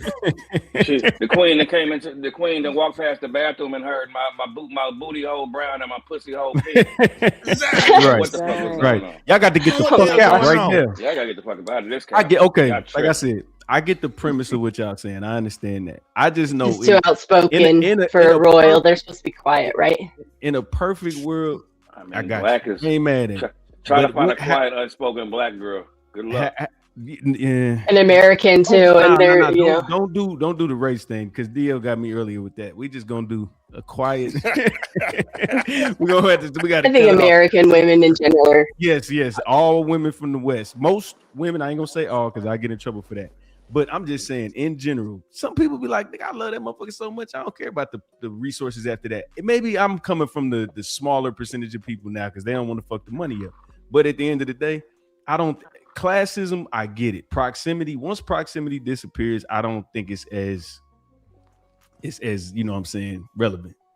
Look at this thing. I don't think it's just about money. That's about the way you speak, kind of like your experiences in life, like whether you're well traveled, whether you're. I think there's a little bit more. It's not just about your bank account. You know what I mean? Even people, the way they dress when they have money can be totally different, or whether they go golfing or they like to go, you know, fly out of like the Caribbean all the time or something. You know, there's differences. If I'm married, go ahead. It's hard to break into that elite status, man. And look, Double O trying to get us to film live and direct from his place, man. We need to set up a remote over at Double O's, man, because he got the green, he got the drink. You know what I'm saying? Right. We need to be over there, bro. Got a wife in the kitchen gonna be cooking up some shit, man. Hey, my wife made me get rid of all my married friends. I think it's harder for the person that's coming from the lower class. I think the person that's in the upper class is probably more willing to date someone in a lower class. But I think the imposter syndrome and just feeling like you're lesser than makes the person that's trying to, you know, go up in their status with that family and that spouse, they kind of start to feel insecure and almost like defensive. I would think. I mean, you know, it's like you don't want to be pitied or something. They can bring you up from the lower classes into the higher classes, but it's like you said though, sis. Sister Blue Jay already said, she's like, oh, you go to the parties and they be talking that little talk, you know, trying to make it feel a little funny. I've been in those situations where I'm in Bel Air somewhere, man. I'm out there. I'm in Malibu somewhere. I'm down here down here in Miami. But here's the thing: I like to have fun with them because they know who they're dealing with. They think like, oh, we got a wolf over here. We're gonna fuck with him. Like, I'm still a wolf. I'll show you my teeth. Don't fuck around now. You come over here, talk this craziness, and they be saying all this stuff, you know, talking about, oh, your father was just a bus driver, or oh, you know, he doesn't understand. You got to change your vocabulary. I'll be whispering in their ear, like, nigga, I know where you live. You sure you want to say that to me right now? Exactly. Nobody else can hear it. Mm-hmm. No one else can hear it. Right. But you look at their face. Right. Yeah, look at their face. They get scared. Like, yeah, I know where you live, son. You try. Right. What you doing? So, but I don't suggest you do that, young guys who are listening to me. Keep your emotions like I said. Hey, your daughter scored 13 points in the game yesterday. I seen that. You know what I'm saying? Had the devil and the angel on each shoulder right there. It's too real. Like, don't. There's a reason behind it. You know what I'm saying? Understand? You don't be careful who you threaten. But no, I mean, you can have people who will bring you up from the lower classes to the upper class, but you're always gonna have to deal with that element to some level, but your grandkids ain't gonna ever have to deal with it. You still leveling up the family overall. Like, your grandkids gonna think that's all they gonna know. You know what I'm saying? They playing polo, they playing croquet or lacrosse. You know what I'm saying? They on the swim team. They doing what's the crew? Mm-hmm. They doing that when they on them big boats. You know what I'm saying? They doing that. They doing that. Like what Red Man was doing in How High. Exactly. Golfing club and yeah. And you just don't want to feel like you're being judged, or that you have to protect your spouse because they're being judged. You know, it's just it's just an extra. Put that in there. What he said? Before I even said, look what Prince Anton put in there. Talking about the sports. I competed in sports that high society kids are involved with: high school fencing, lacrosse, college, and rowing. Facts. Lacrosse. Yeah, we didn't have any of those at my house. None of those. Yeah. Like if you had the javelin at your high school, that's some rich ass shit right there. Javelin in high school is crazy. Man, they ain't gonna trust none of us with a javelin. You crazy? Yeah, on everything. There've been about 10 Carmelo Anthony's with a javelin in gym class. That's crazy. We always had the best football, right? Like the hood schools always have like a good football team. Donald J. DeMarco, one of my homies. Oh, shout out to him, man. Appreciate you. So basically, let's go to the next one because that's light. I just wanted y'all to hear his voice. We're gonna get. Who is that dude that you play? Who is that dude? His name is Tom Likas. He's the original like Don Dada on the mic, like being saying pussy, calling women bitches, all kind of shit. I don't know where he's from, but he was on the radio in LA for like 20 years. Okay, bet right on. Introduce me out there. Yeah. 25, but it is very painful to undo the mistakes of youth.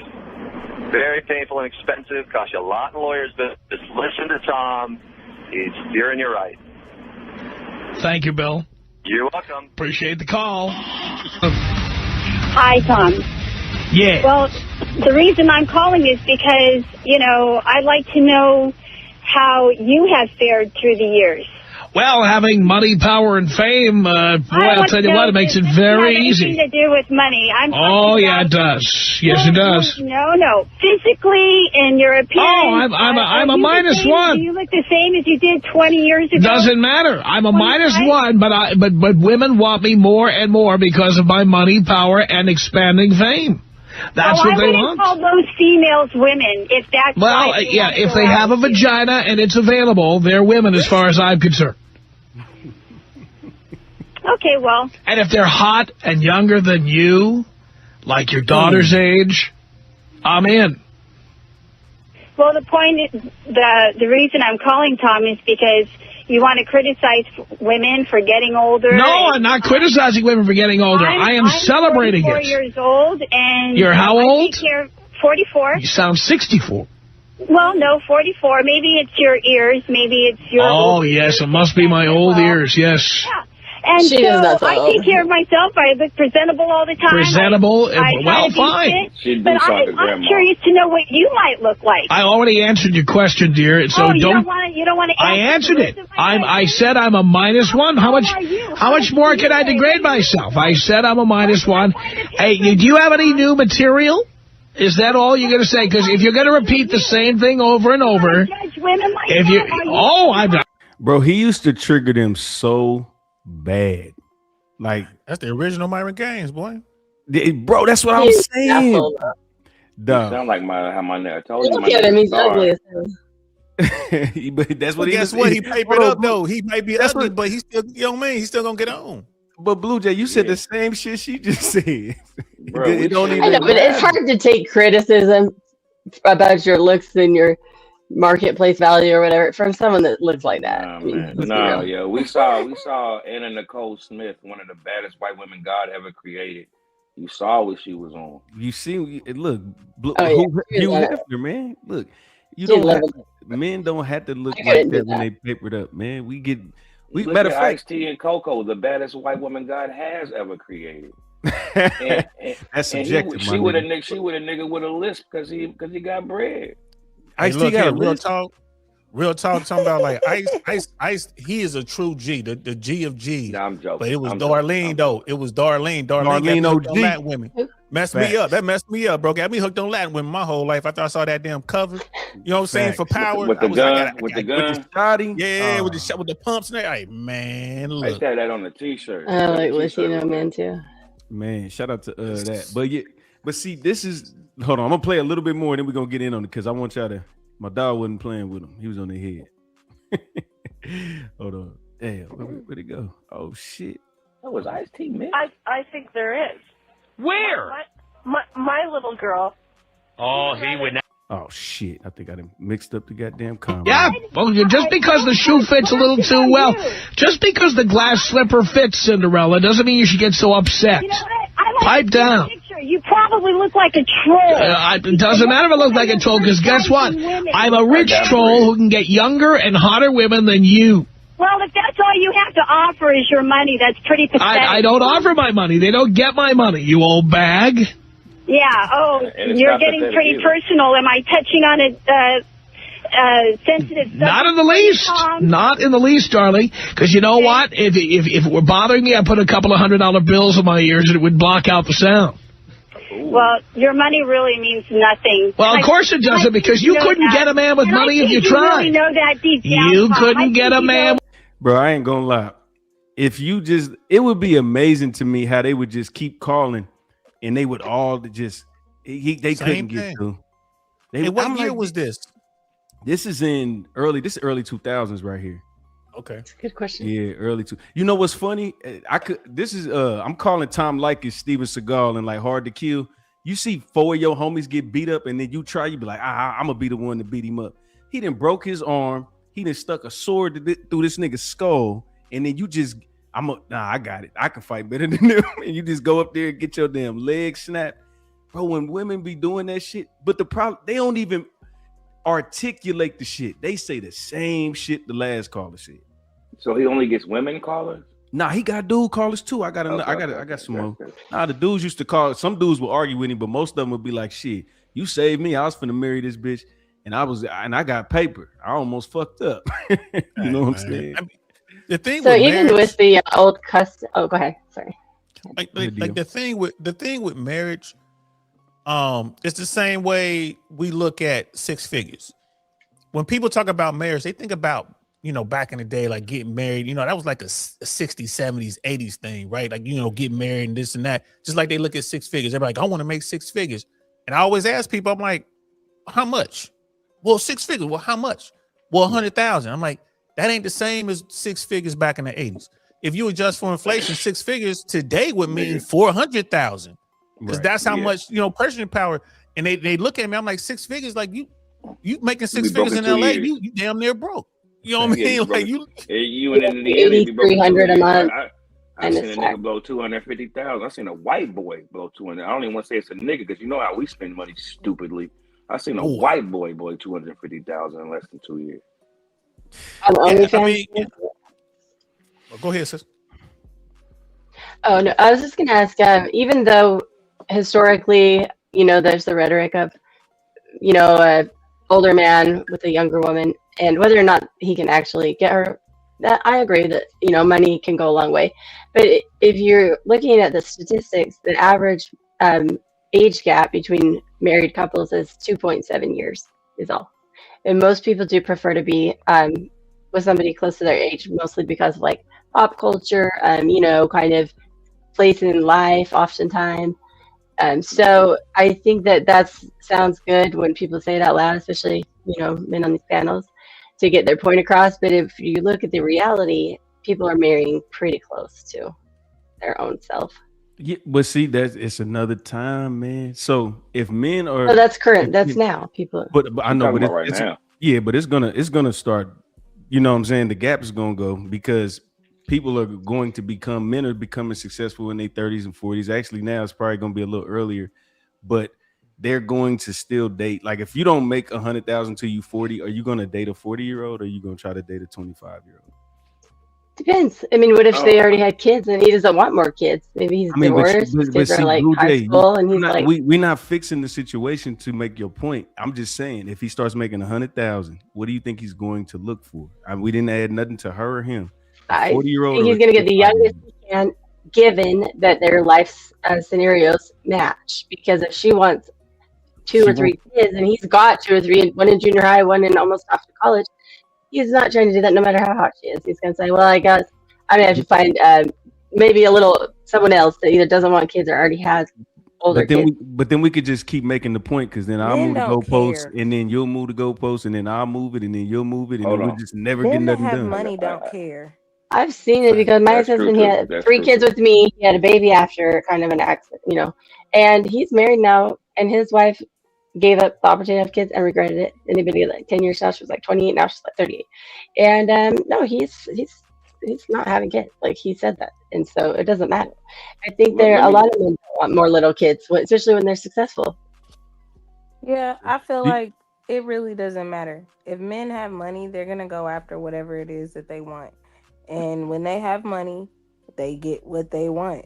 When women, we don't look like, yeah, it's okay. Like sometimes we might see something that is appealing to the eye, but when we know that a man can actually take care of us and create stability and provide that on a consistent basis, that is going to take precedence. But that only over comes anything after else. you went through the not shit nigga. That only comes after you went through the not shit nigga. No, if you get that nigga first, no. if you get that nigga first, you gonna shit on that nigga for a not shit nigga. Keep it 1,000.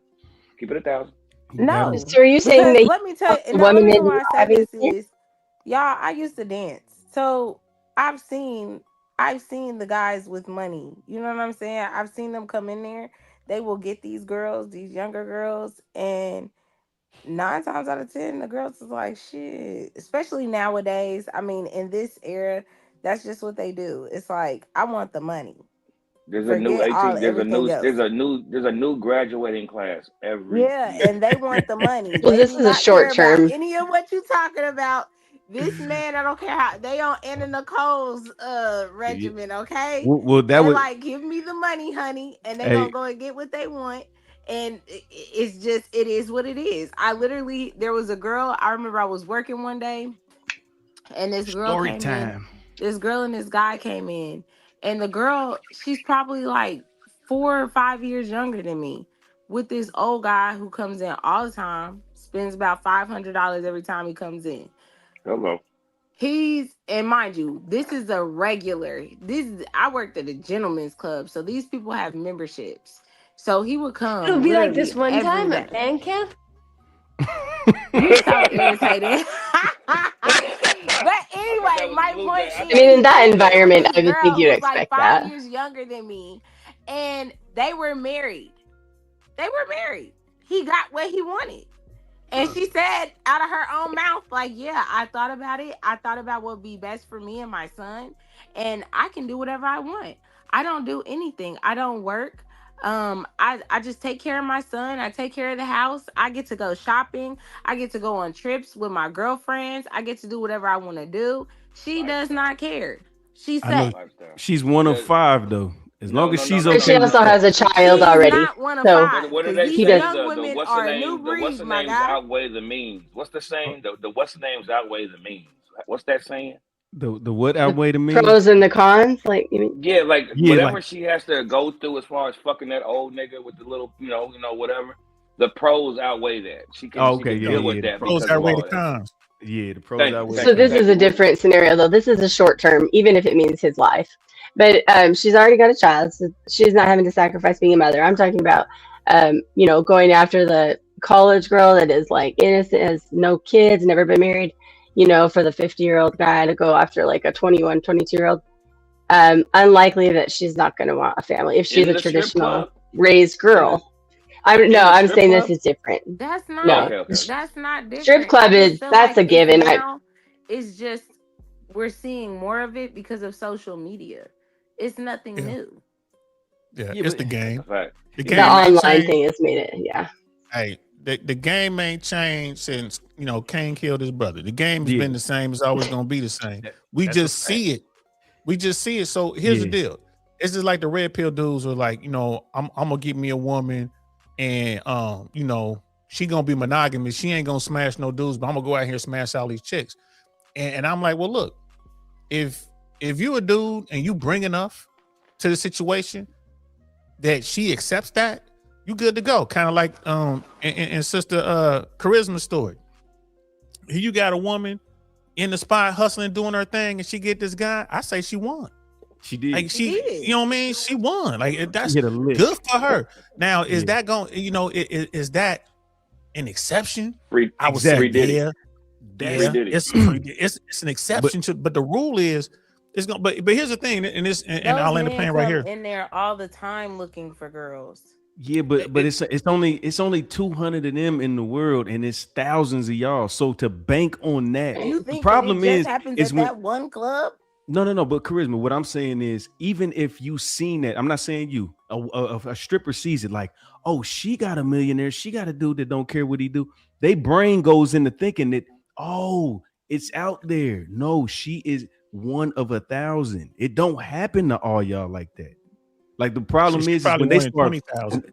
when they start basing they life around seeing some shit, when they saw lightning strike, they be like, damn, lightning just be striking, huh?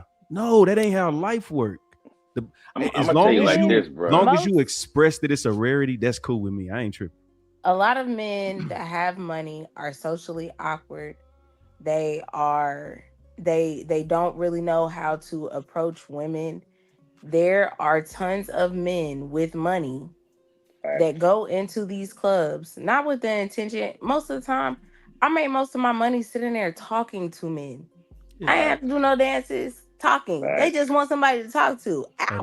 Naked therapist. That's what you want. You ain't gotta be naked. They just ugly and get a girl to talk to. A drinking buddy. Double O's been raising his hand for a while. Socially awkward. Red Pill. Don't know how to approach women. Those are the types, and those are the types of men that have the money, and they come in there and they will literally talk, see who they find attractive, and will come in there and try to like, hey, like I've had so many. You don't have to live this life.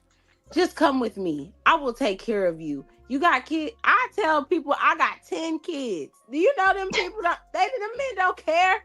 They don't I will take care of you.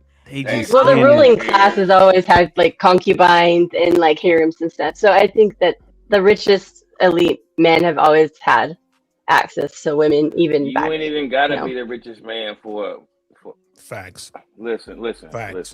Come on, Double. I want to choose my words wisely. That is all these girls are looking for. They don't care about you being the richest man in the world, because they know how much their bills are. Yeah, they can do the math real quick about how much their bills are, plus the surplus of what you still have left over, and that's enough to say they don't have to do that much math.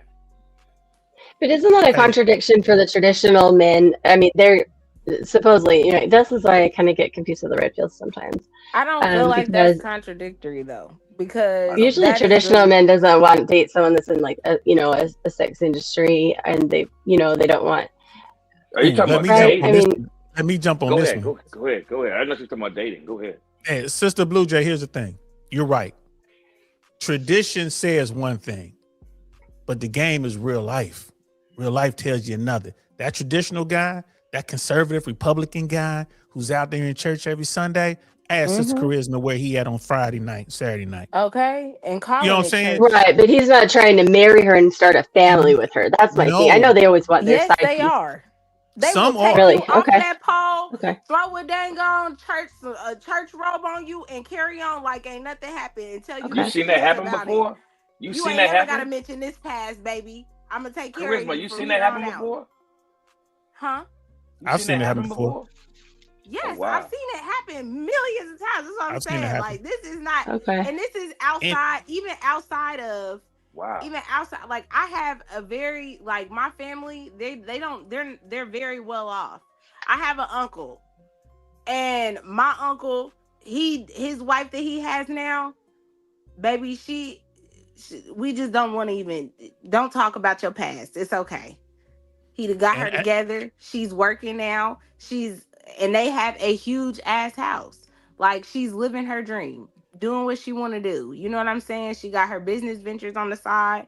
She's shopping wherever she want to go, traveling, doing everything that she want to do. Off. But here's the thing, Sister Charisma, I want to co-sign. I'm with you, but I also want to throw this out there, and you can tell me if I'm right or wrong. Most of the girls in the hustle fuck it up. They'll get a dude, but then they'll fumble the bag. Am I right or wrong? No, you're right. You're right. Right. If these sisters, if the girls in the spot, right? And I know a little bit about the Gentlemen's Club, ain't because I be in there, because my man be making me go. It ain't me. Your man Double O be making me go in there. Hey, Lena. Gotta go. That's Lena. I don't know if you guys know her. Lena, you're welcome to come up and join the discussion. Seymour's in the back. He said. Do you see him? Oh, is he? Yeah, one in the back. Yeah, pull him up. My bad. So, but I would say this. If more women, young girls, young strippers were up on the game and had some real coaching, Sister Blue Jay, you would see this more often. There are a lot of dudes, traditional guys, who get crushed by the family court system. They did everything right. They married the right woman. Then all of a sudden they wake up one day and she decides she want to find herself like Tia Mallory or something. She just break it all up, take all that shit. They done took the kids away, man, and took the house, and took half the 401k, then took everything. And he's like almost broken, but he going to the strip club and this girl, you know, she get to talking to him and they ain't trying to hide nothing. He ain't trying to hide nothing. She ain't trying to hide nothing. And if she really know her game, she gonna come up. And he gonna go back out there, start grinding, build everything back up and put her right there.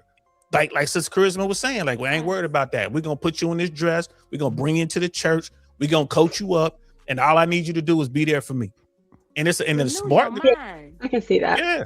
I just didn't know if they'd want to have another family. If they've already done the whole family thing, you know, I mean. Those that have another kid. Have kids. I mean, I have kids that are grown up. I don't want the little kids. I don't. Hey, but you're right. My mind is blown just like yours. My mind is blown just like yours. The fact that they've multiple times, my mind is blown. That's what I'm saying. Go ahead. I know a dude that got fixed. Right, had his wife and everything, family already got fixed. She left him. Now look, dude messed up. He wasn't cheating or nothing. He was just an asshole. He was being too much of an asshole. She got tired of it. You know what I mean? It's just one of those things. Like, it was a real fucking around to find out moment for him. Cause she was like, I'll take all your shit. And that's what she did. He was fixing everything. But then he shook back, found another woman, some Asian woman, no dancer, nothing like that. Just an Asian woman coming to America trying to make some of herself. Don't you know he got unfixed so they can have a kid? You know what I'm saying? Yeah. He got unfixed so he can have a kid. He must have dropped like 15, 20 grand to get unfixed. Crazy. I was sitting there, I was scratching my head like, it's got to be a cheaper way to do it, son. Like, can they just get this? Can they get the sperm? Ask your friend if I can have the rights to his life story so I can make a movie about it. Yeah, right. You feel me? You would say that's the minority, though. Yeah, that is absolutely. But to y'all point, these dudes, it's a lot of these dudes because they really just want a woman that loves them, respects them, and is never going to embarrass them. And they'll go and do whatever they got to do to have. They'll want her to have his child. They'll do it and be happy and live happily ever after if that's the thing. So to your point, there's motherfuckers that go out there and do that. They do. And let me let me introduce CG real quick. Welcome to the panel, my brother.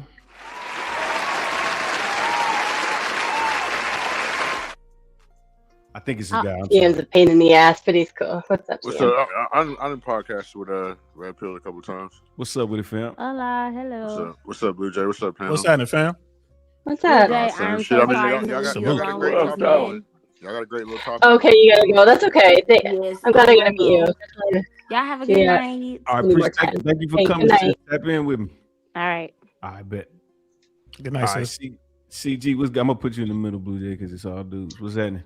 Okay, actually, if you want, I'm gonna come down for just I need to walk away from my computer for a minute, so you can do whatever you want, but I'll be right back.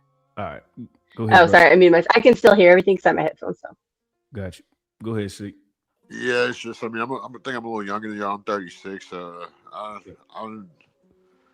don't know what to say about dating anymore. Honestly, I think it's obsolete the way that we looked at it.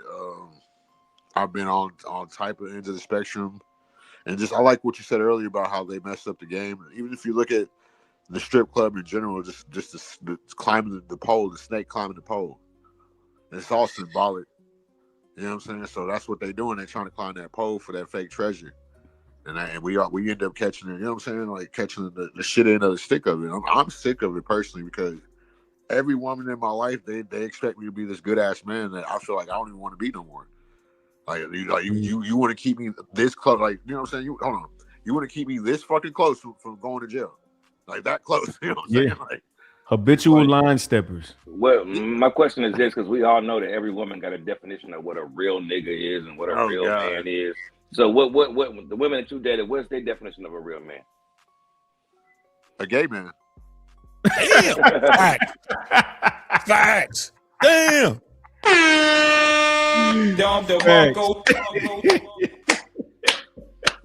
Punchline of the night. They love them gay niggas, boy.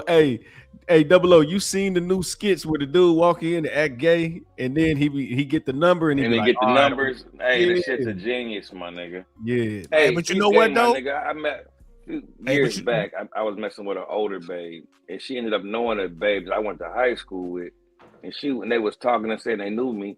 The younger babe said she thought I was gay because I was hanging around all the girls back in the day when we was in high school. So the older babe was like, yeah, the younger babe said she thought she was gay back in the day. I was like, nigga, I used to date her best friend. Like, why would she think I was gay? Real man. Hey, bro, look, in LA, right? I live in LA for a minute. In LA, like in girls are different species. people. But they call it like Boys Town in LA on Santa Monica. You go to Santa Monica where the gay clubs at. Go in there with a fine chick. I'm from San Fernando. You know what it is? Yeah. I worked at Van Nuys, so I was shoot, bro. I was born in Van Nuys. That's what it is. What's up, player? Your women are way different than ours. We in the Midwest, right? I live in Texas now. I live in Houston. But here's the thing, though. I'm from Cincinnati. I got to LA in '98. Good women in Texas, bro. Man, listen. Them West Coast women, them women. Nah, don't believe the hype. The women ain't don't taking fall for care that. of you, then they superficial. Don't fall for that. Don't fall for that now. Careful. But just the West Coast. I've noticed they will take care of when they go on the West Coast. Careful. They'll take care of you outside of the West Coast, fam. They'll take care of you outside of the West Coast. When you come out to the West Coast, they ain't doing that shit. When they come out of the West Coast, they know that. Hold on, Saint. He can't hear you. I was wondering. Can you hear me, Double O? Double O, can you hear us? Can you hear the Saint? Yeah, I heard it. Oh, okay. But what they would do though, you like the whole gay thing. What they would do, you could go to Santa Monica. But here's the thing though, dudes was going to Santa Monica into the clubs. They was going into the clubs, and you coming out of there with dimes because the women, they think you gay or whatever. They see you in there, it's easier to talk to. They got their guards down.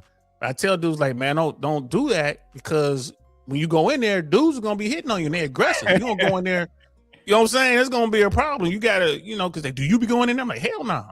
They aggressive, bro. But yeah, brother, see, like San Fernando, he know what it is. Yeah, I live in Spring, Texas now, right by Houston. I was born in LA. I lived out there for 18 years. So my first baby mama lives out there. She actually called me the other day, and we don't get along. It was good like hearing her just for I could get closure. But she just she broke down on the phone like in her own way. She yelling like she got a bigger dick than me. I'm like, what is wrong with you, Maria? I'm like, you don't talk to me like that, little girl. Right. You know what I'm saying? Like it's just like she got my son confused. Like he don't, you know what I'm saying? Because he a half breed, but it's just like, damn, people don't think about it. We never get to the next layer of relationship dating because everybody's so hurt. I feel like so. I got a son. You know how it is in LA, Saint. Like it's very especially the imagine being interracial. So he's struggling with that identity, especially now. I haven't seen my oldest son in 15 years. So damn, where your half breed is great. Huh? Where he stay out there? Like what he's in the valley? He's in the valley. Yeah, because that could be crazy, man. Because he out here trying to figure himself out, and if he in the streets, man, they could spend whatever and get him out there. Next thing you know, he'll crash out. He out there with Crip Mac or somebody. You know what I mean? You gotta be real careful with that. Oh yeah, you know how it is. And how does as far as actually trying to see him, is she cool with that, or does she try to keep him from you?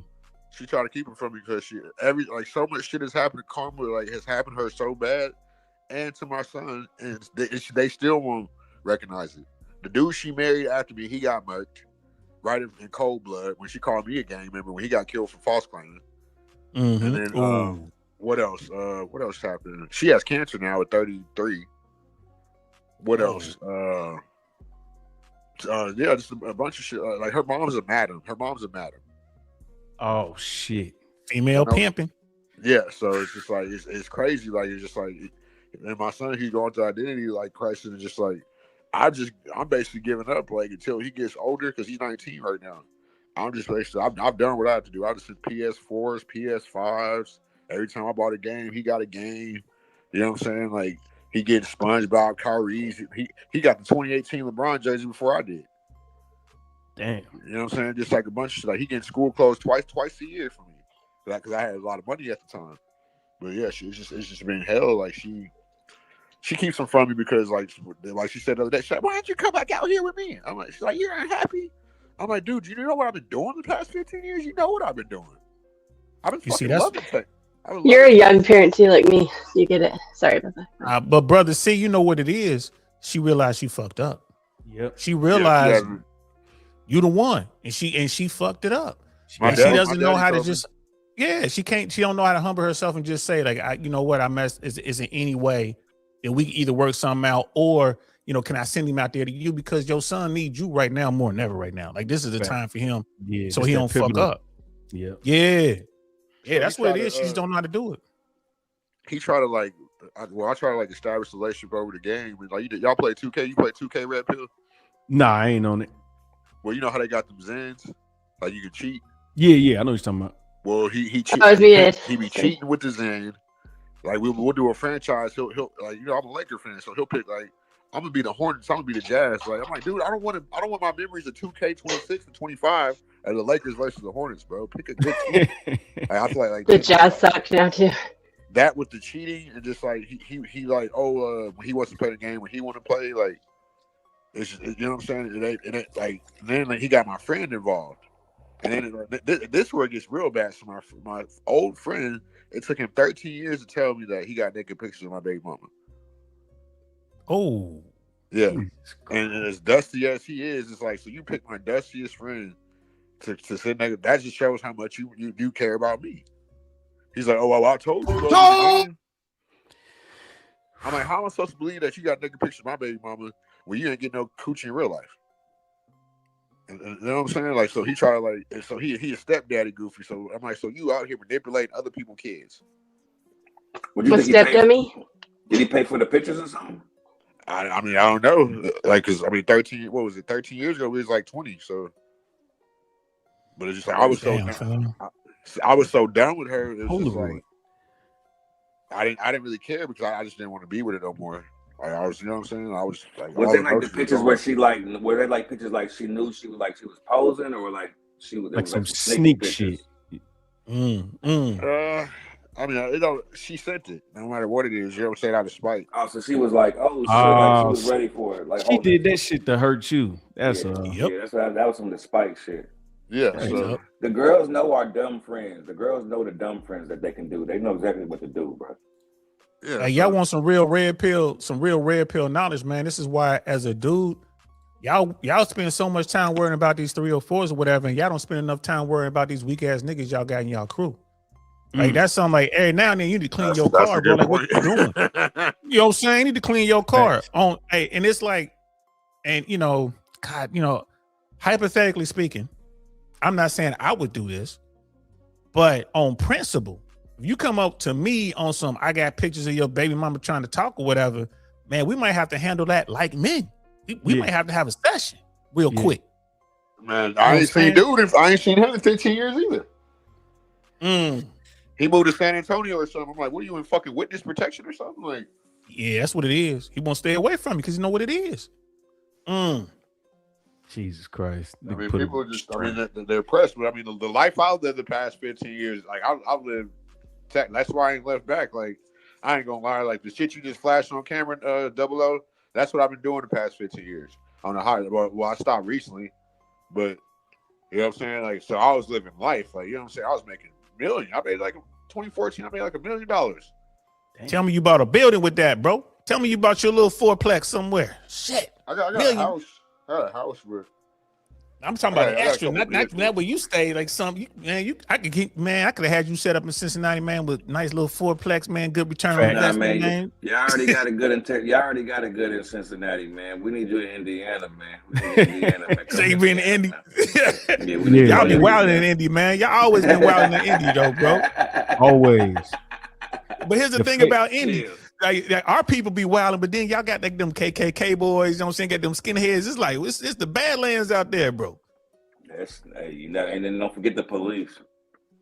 Shit, I tried to forget the police. No, what it was, Waco, she lived across. We trauma bonded. That's why I broke up with her too. We trauma bonded because she lived across the street from me. I was trying to escape my family's gang, and she was trying to escape the lack. But we both had the lack of family, so that's why we made a family. But it just wasn't the right. I didn't like once I moved to Texas and like I seen all the big booty. Everybody brought big booty and shit. I'm like, ooh, I gotta break up with her.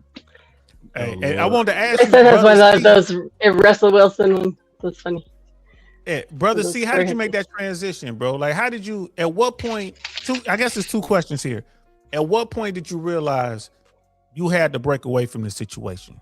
And I know it was hard because your son's involved. And then, how did you get back on your feet? Because there's a lot of brothers listening right now. You know, we got a couple people on my platform. We got people on these platforms. They want to know because everybody, people fuck up. How was you able to turn your shit around? I ain't gonna lie. We broke up. It was 2010. I was like 19 or 20 years old. And at the time, it took it took about 5 years. I ain't gonna lie. Like for me to get out that rut, like It wasn't the same because I was out the game for so long. I'm like, man, like I was feeling all old at 20 years old.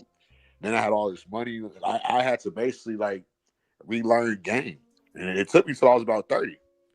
I ain't gonna lie. It took me till I was about 30 to really like get that. Get the anejo. To really get that. But you know what? I want people to hear that. Because the red pillers out here, you know, they trying to find these quick answers, and it ain't nothing quick, man. Like this game, you gotta be dedicated to it, and it's like you gotta modify your game for you. True. And then you got to dig down on that game and make it better for you. Because a lot of people come to me like, what should I do, Uncle Saint? What should I do, Saint? I'm like, bro, you tell me. And we can help you come up with it, but like it depends on what you're trying to get. So I'm glad you said that, man, because people think it's just, I'm going to go over here and, you know, do this quick little fix and everything going to be everything. It's like, nah, man, it took time to get into that hole. It's going to take time to climb out.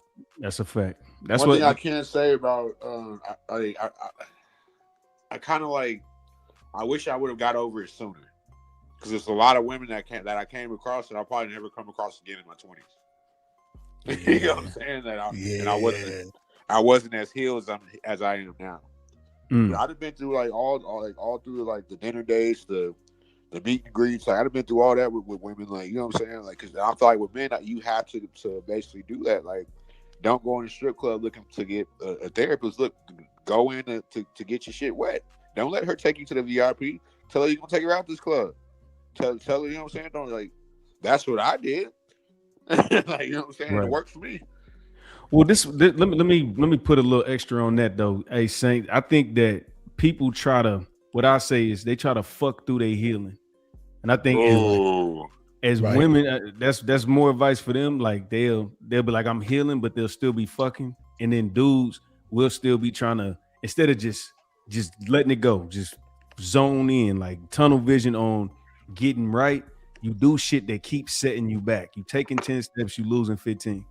You know what I'm saying? You taking 20 steps, you losing 18. So like, I think that you just have to just tune everything out to get all the way right. Because most people just never heal.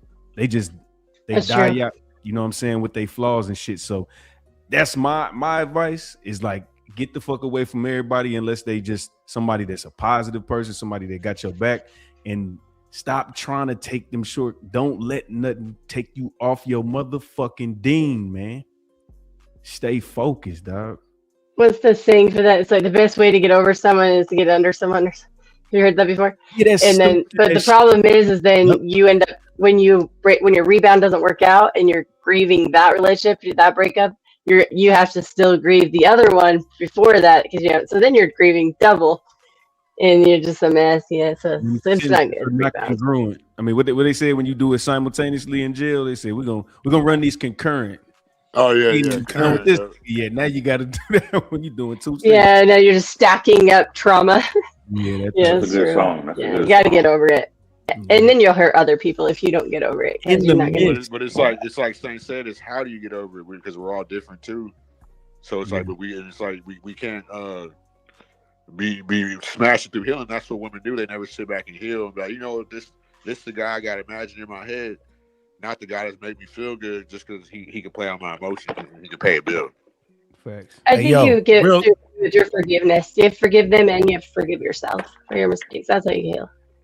Hey, yo, real quick, brother C, if I ever kidnap somebody, I need you to make that call for me. Like, yo, if you ever want to see this motherfucker again, I'm going to need that voice. His voice. You got to It is a funny laugh. That's DL Saint. CM, your laugh is contagious. CM's laughing in that phone sex clip. Remember that one? It's so funny.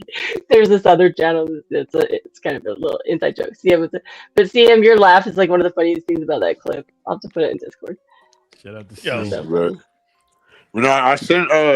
Did you ever check my Discord, Blue Jay? Like, so I got a lot of experience with women. I sent it to you. Yeah, you sent me like a million hate messages. I was like, I'm not gonna even answer these. I don't know what you're talking about. I'm saying you didn't see the pictures of all the girls.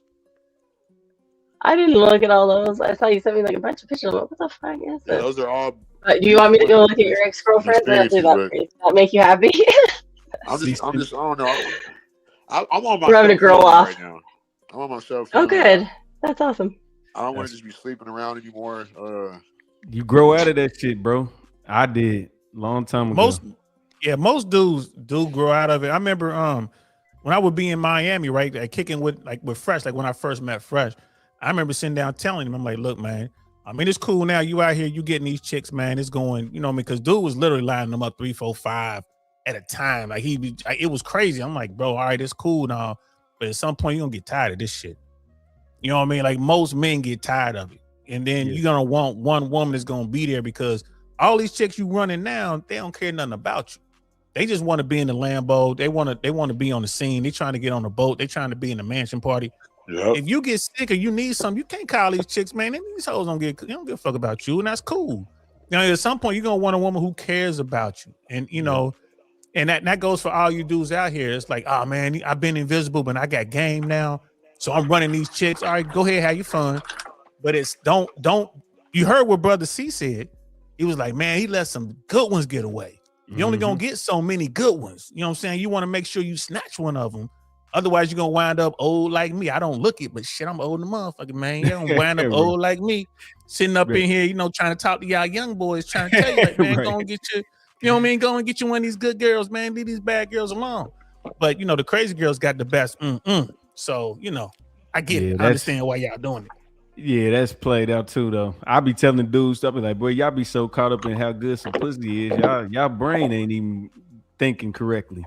That's another issue. Like we can say what we want, but once you hit that box and she got you on that lock, man, that shit is just like it got your heartstrings attached to it. Like. Right.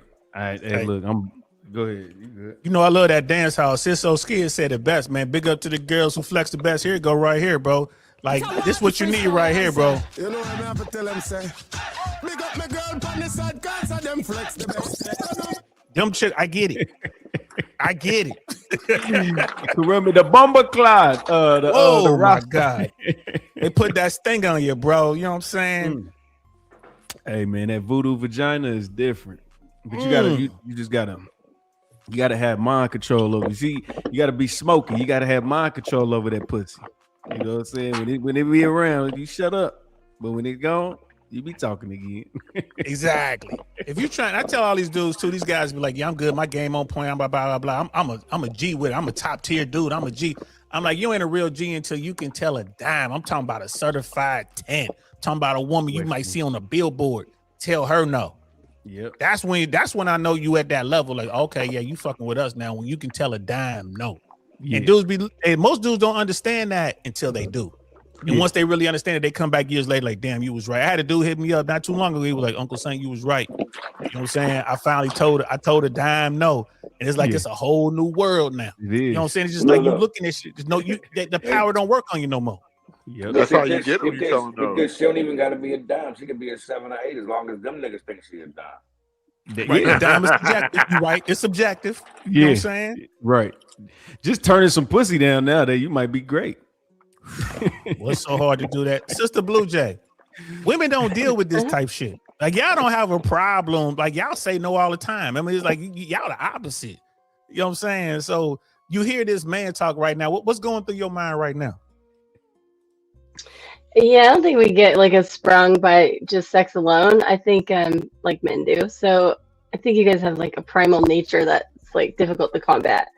It gets kind of caught up sometimes, but we also can have the opposite problem where we envision what we think someone is, and we just kind of like trick ourselves that they're that, and then eventually, you know, like the rose-colored glasses, it's like, oh, I could have seen this from the beginning, but we overlook things. Like, we think deeper into it than look. So in a way, it's kind of good to be superficial, I guess. You were stigmatized.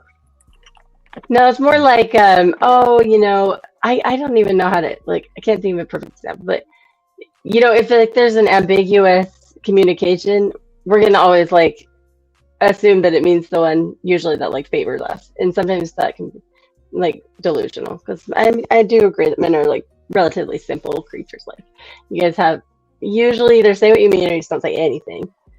Or, you know, don't really have that like racing kind of mind like we do. So we think that you do, and then we'd be like, what do you know, we're trying to figure it out, but really it's not going on. It's like so I mean, think too deep into it. Y'all figured it out a long time ago. You're just like, no, that can't be it. There's got to be something. Exactly. And you're like, what was I doing? Why didn't I just like look at the obvious, But yeah, I mean, we do care about physical appearance, I think, more than some people like give us not credit for, but that they recognize. I think that's Ladies. why the age gap is not that big, because most women are not really attracted to men that are like a lot older. I mean, they will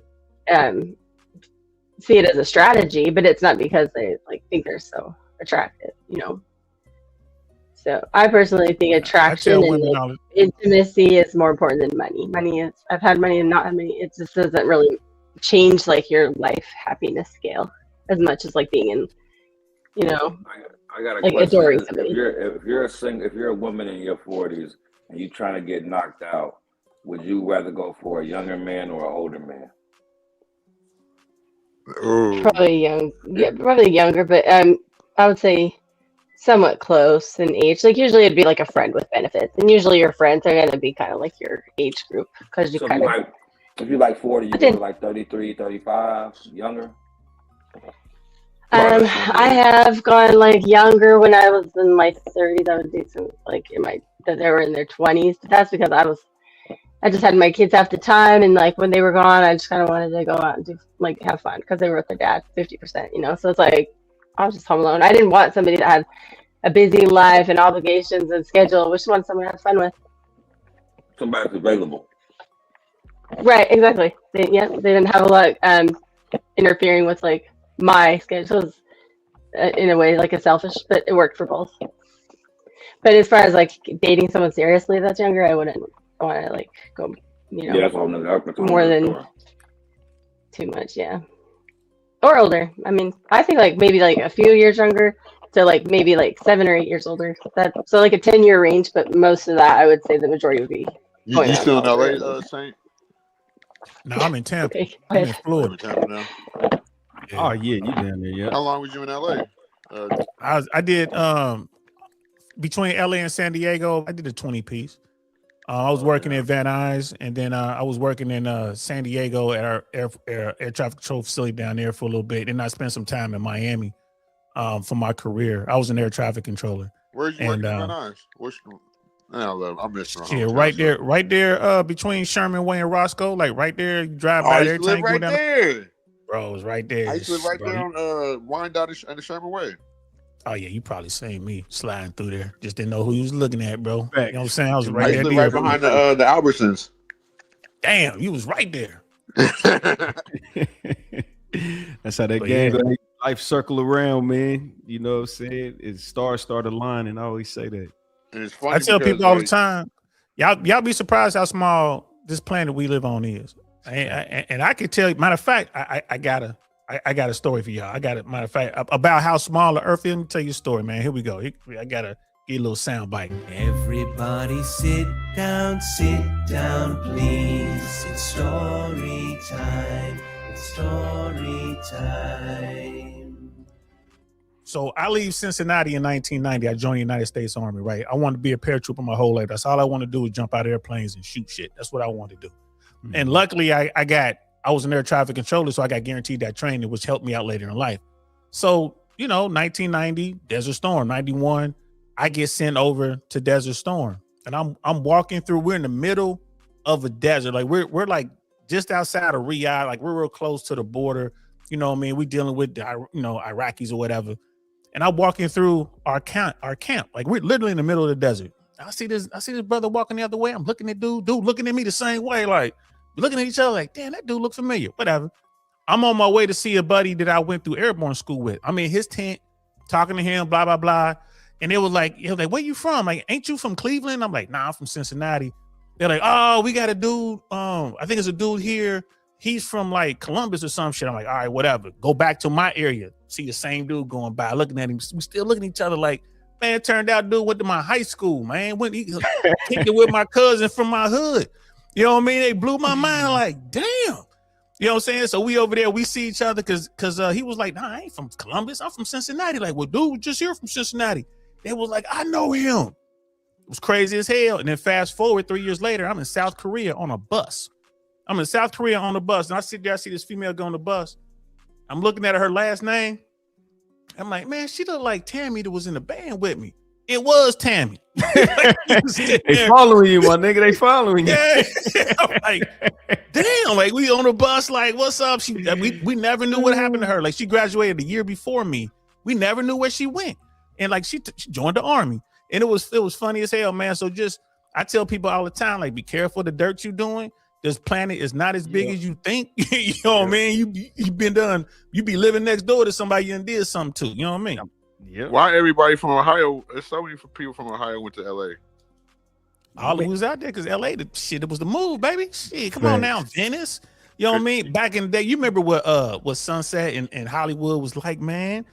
Boulevard back in the day. I lived in North Hollywood, like my majority of the time in the valley. You know, you had all the blacks on that side of the valley. Yeah. Oh, you was in North Hollywood? I lived on Manchester and between Violent and what was the other street? Like right there on like Violent in Manchester, bro. But that ticket. That's the good part, ain't it? Was right. It's 2 blocks away from the bad part. It's 2 blocks away from, you know what I'm saying, where the gangbangers be kicking it. Hey, that's all it take in LA. You can be you can be a gas pump away from danger in LA, boy. They be bullshitting. Well, shit, brother C, then you know about you heard of Payback. I mean, look at my picture. Right. Hey, was you around when Payback was around? You ever hear of Payback? That's my big homie. He raised me. Right. I knew Payback, bro. You always Payback raised me. Man, it was shitty what happened to him, bro. In Palmdale, of all places, like, damn, nigga. Like I say, small world. That Payback, I don't know, man. I didn't like, even though he raised me, I didn't really like him. Payback was about them streets, bro. Payback was Payback, bro. It's like I knew what I was dealing with.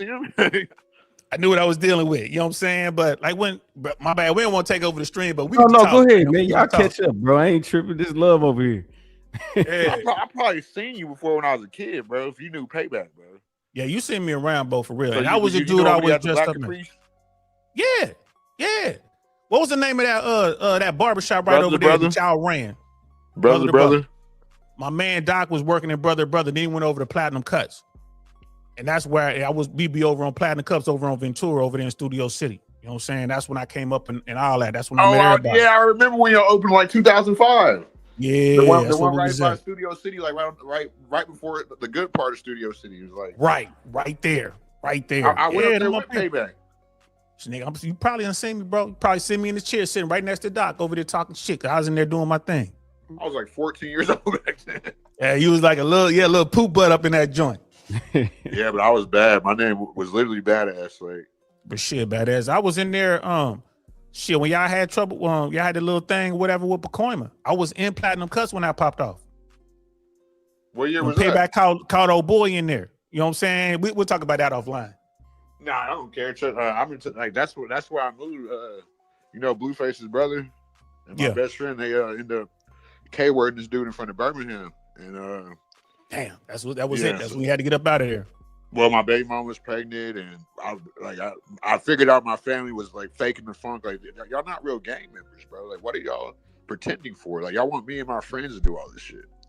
And you did the right thing, brother. I'm glad you got it. Like Skywalker, fake ass crazy. I don't know if Red Pill told y'all, but I work for the IMPD, so I don't know. You guys just didn't watch the IMPD. We don't. I'm gonna blame it on the alcohol. I'm gonna blame it on the alcohol. You know, they said 2006 is one of the most violent years in history. 2006 crazy out there, bro. I'll be in there talking to the judge like, y'all know I got PTSD. I'm a vet. I don't know what the hell I said. What did I say? I don't even remember what I said. I don't know what I just said a minute ago. Right? Did that shit work? Yeah, that shit worked. That he was gonna work. He's gonna be sitting there. That motherfucker from pervert from Abercrombie did that shit, and he got off. Diddy in jail. Free Diddy. Abercrombie. Facts. And R. Kelly, diggy. And R. Kelly getting out, ain't he? I hope so. They gave that white you man. Hope so? They gave that white man Why bail, nigga.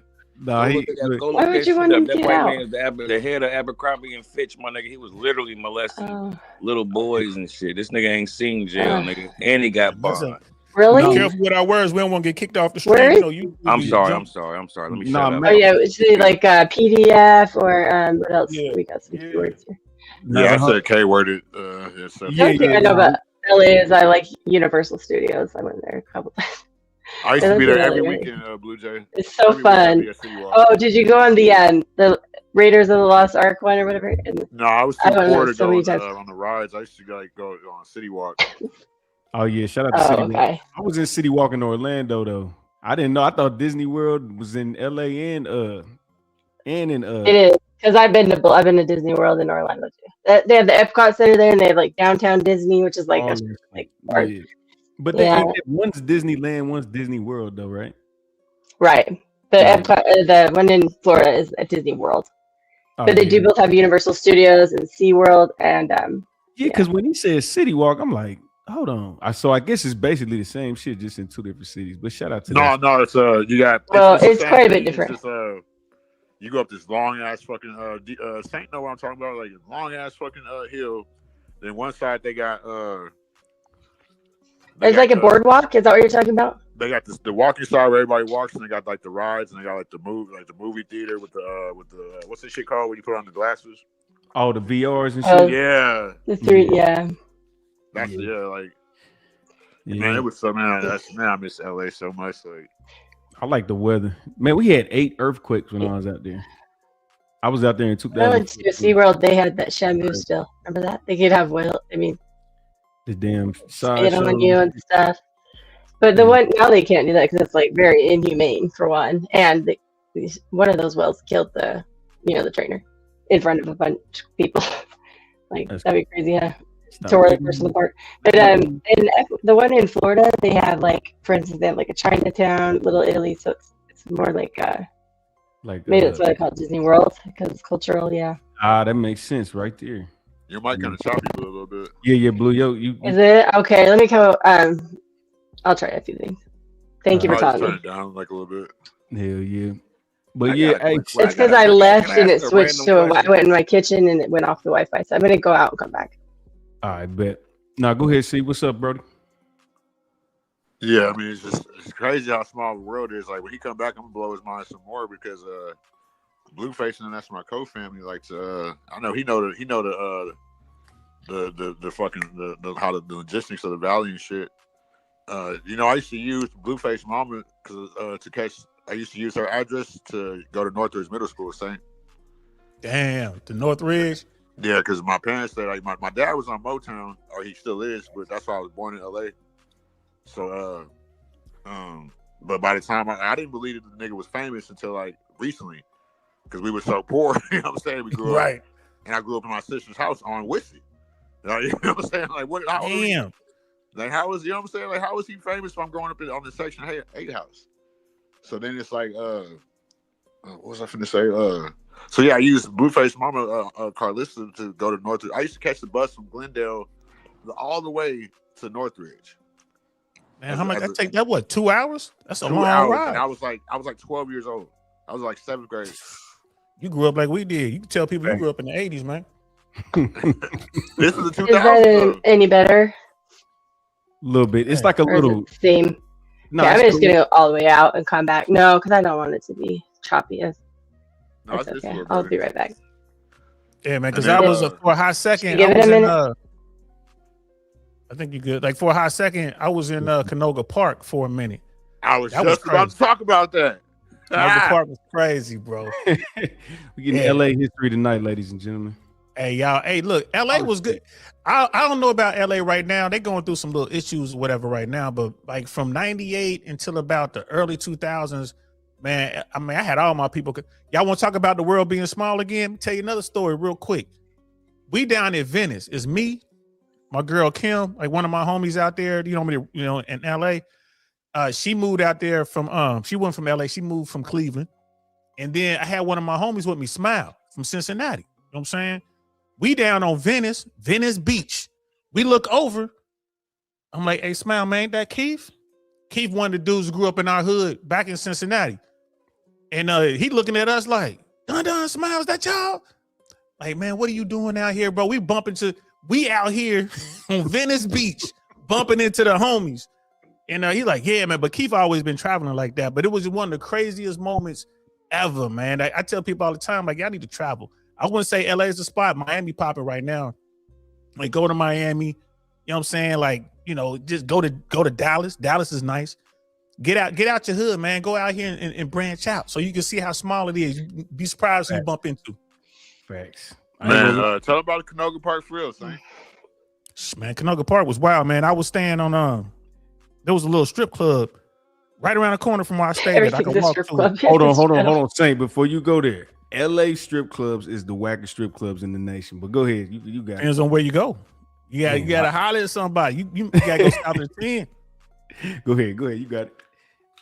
So, wait, you know how on some panels everything ends up like on a certain topic, whether it's like race or women or something, but on this channel everything ends up on strip clubs. Like every, it's like the every story. It's the Red Pill after hours, yeah. But, yeah, it's definitely Red Pill. Hey, brother, see, there was a strip club. It's like on one half, it's like a proper gentleman's club, and then there's a wall that's separated from the other half. The other half is like a sports bar. And the girls will come over to the sports bar part and then try to get the guys to go over to the strip club part. And I forget the name of the joint, but anyway, I was talking to this little chick from Argentina. She was in America on a student visa, but she in here getting money, right? When I say bad, like little shorty was bad. And her thing was she was a professional pole dancer, like international pole dancing tournaments and stuff like that. Okay. I thought she was lying to me until I looked it up online. I'm like, oh, she really do this. She's like, yeah, I'm a professional pole dancer. I'm just here trying to raise some money, blah, blah, blah, whatever. And so I'm hollering at her, whatever, like, all right, you cool, whatever. I barely speak any Spanish. She barely spoke any English, but we made it work. Fast forward, you know, like about 6 or 8 weeks later, two dudes got, you know what I'm saying? They got zapped over there. And it made the news and everything. These dudes came in, was like, oh, these girls tried to rob us. And they left the club and came right back in and pulled out them things and you know, and they got zapped by the security over there, had armed security. Man, I was sitting there like I came home that night, man, like police everywhere, like what the hell? Because I literally live like walking distance right around the corner. And I was like, yeah, were you saying like closer to like what were you saying? Because you know Canoga Park is kind of like, because when I think Canoga Park, I think of like the CPAs.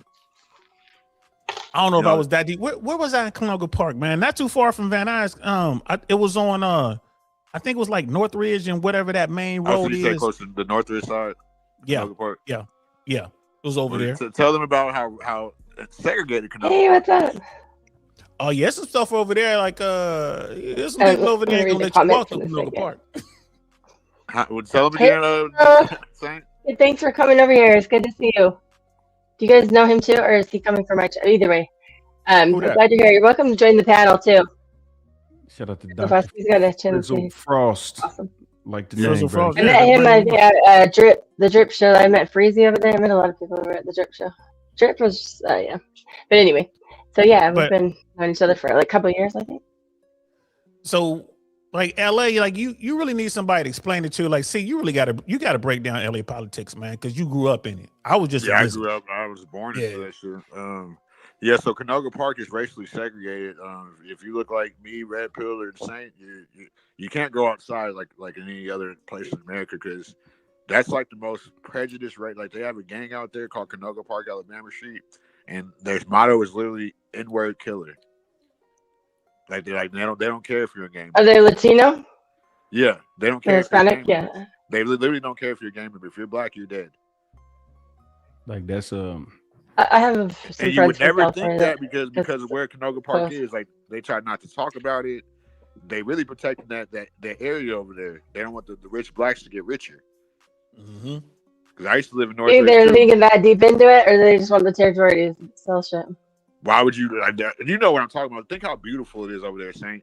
Devonshire, Balboa. It's something they don't want you to get richer. They just want you to go away.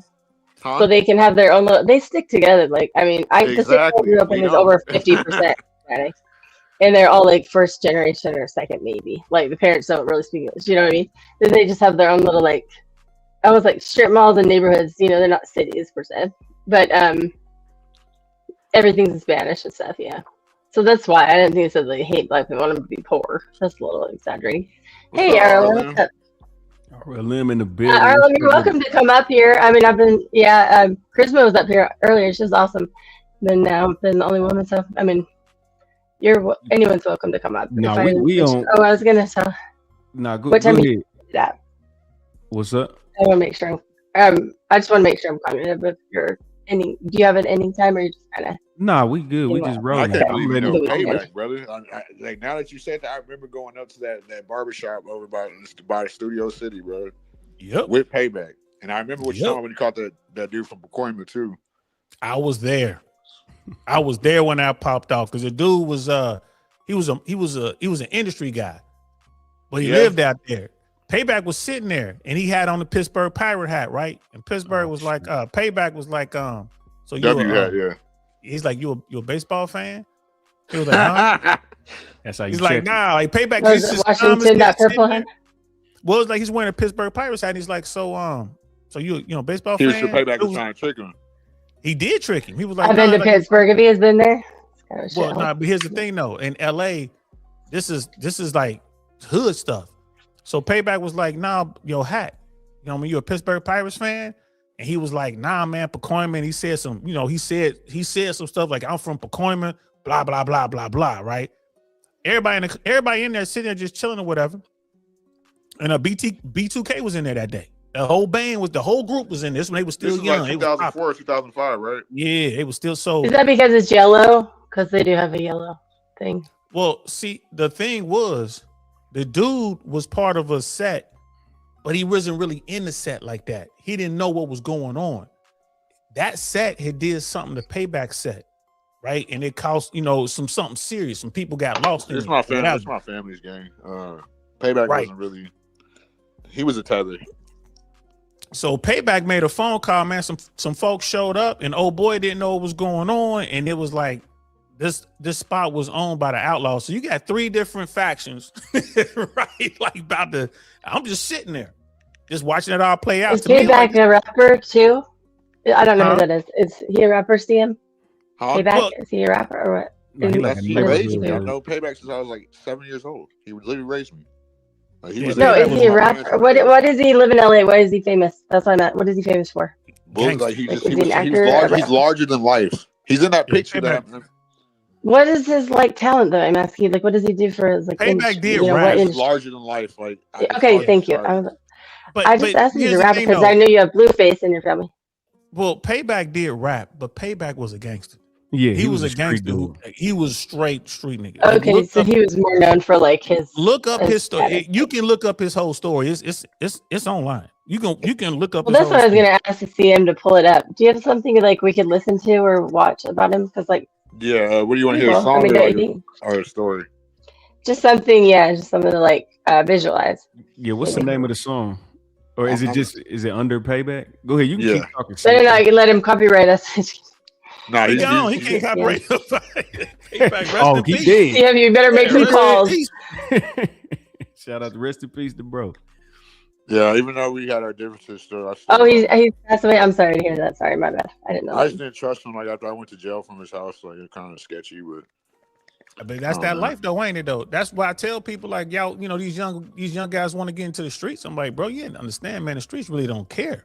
You don't know who you're dealing with, man. Ain't no loyalty out here, bro. You be careful what you do.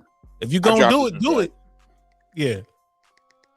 I tell him not to do it. I still remember in 2005, he came to my brother-in-law's apartment. He's like, yeah, I'm about to start rapping. And I'm like, nigga, we all start laughing. Like, bro, shut up.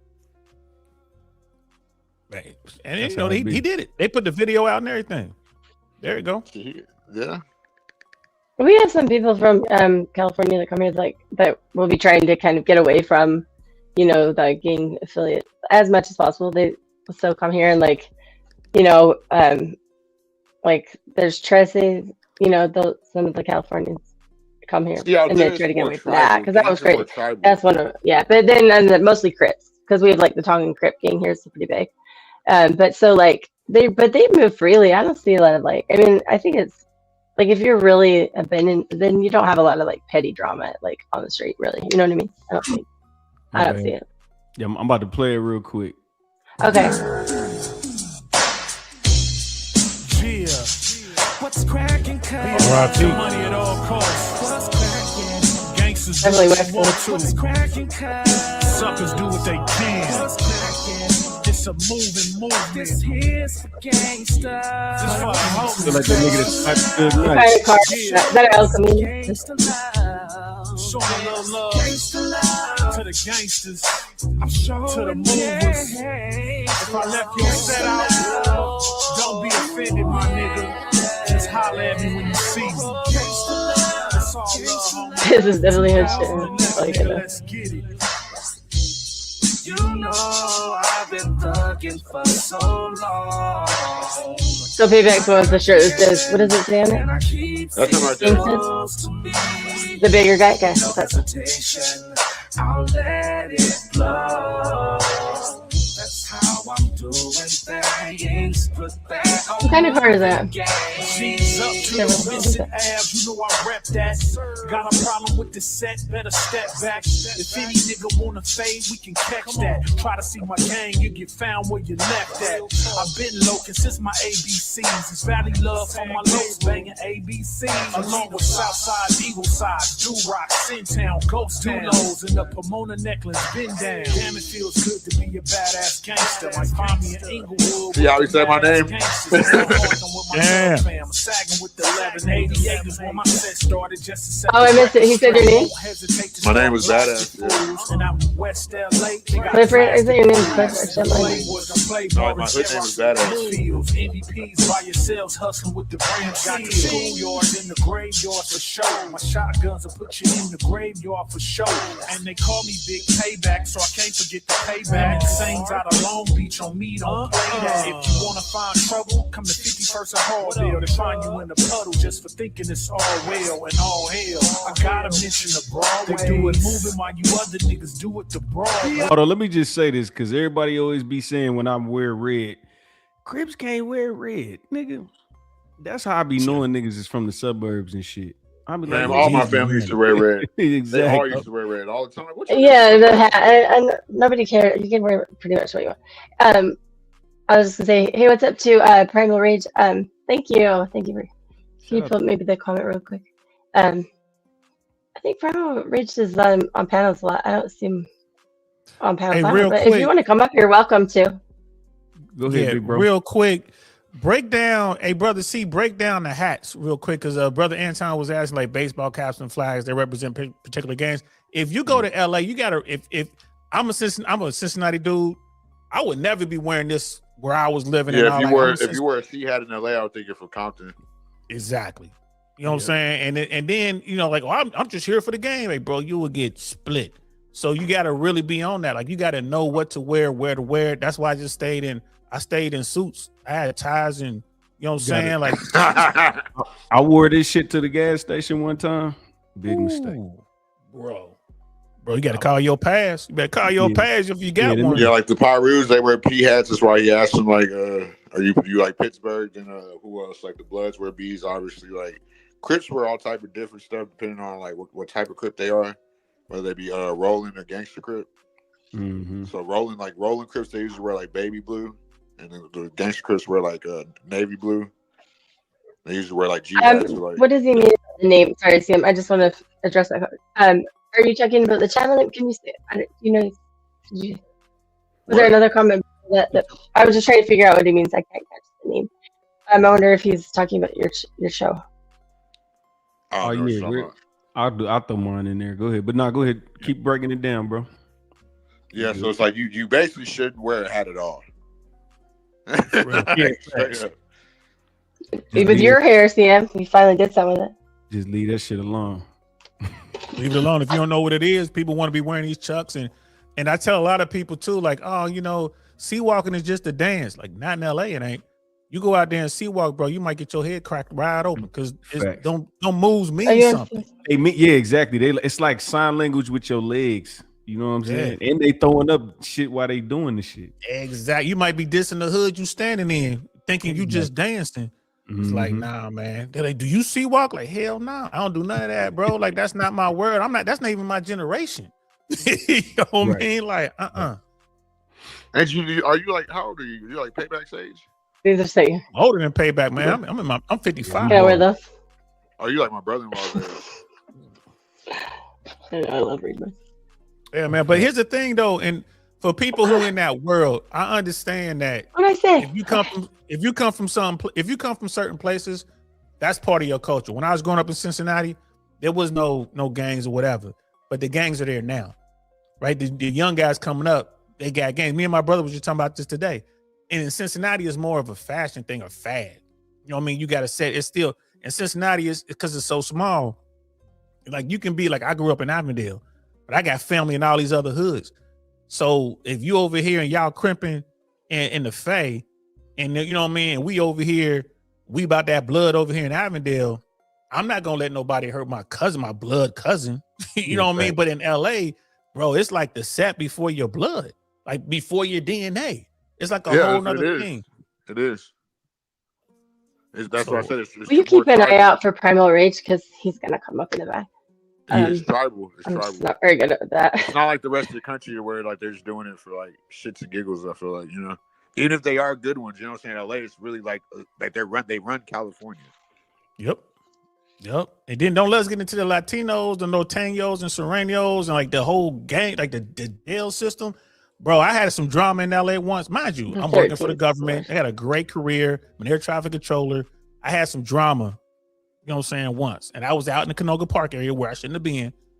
And the whole time I'm thinking, like, man, if this get picked up by the police, bro, if I got to sit down, I'm on the West Coast. Like, I'm not affiliated. I mean, I don't even know, you know what I'm saying? Like, this is going to be a problem. So that's why I stayed on my no choice but to get affiliated. Exactly. I'm gonna have to get down. As soon as I got in there, I'm gonna have to get down. Just because I'm black, first of all, but then it's like, bro, it's I just tell people all the time, like, just be a good guy, man. Be a civilian, stay away from it. But if you get into it, just understand once you win it, you win it. Ain't no getting out. That's it. Especially when you tap that shit on your body. It's over. They checking all that shit. All that. Yeah, I had to go to jail in California for this, but I'm never scared.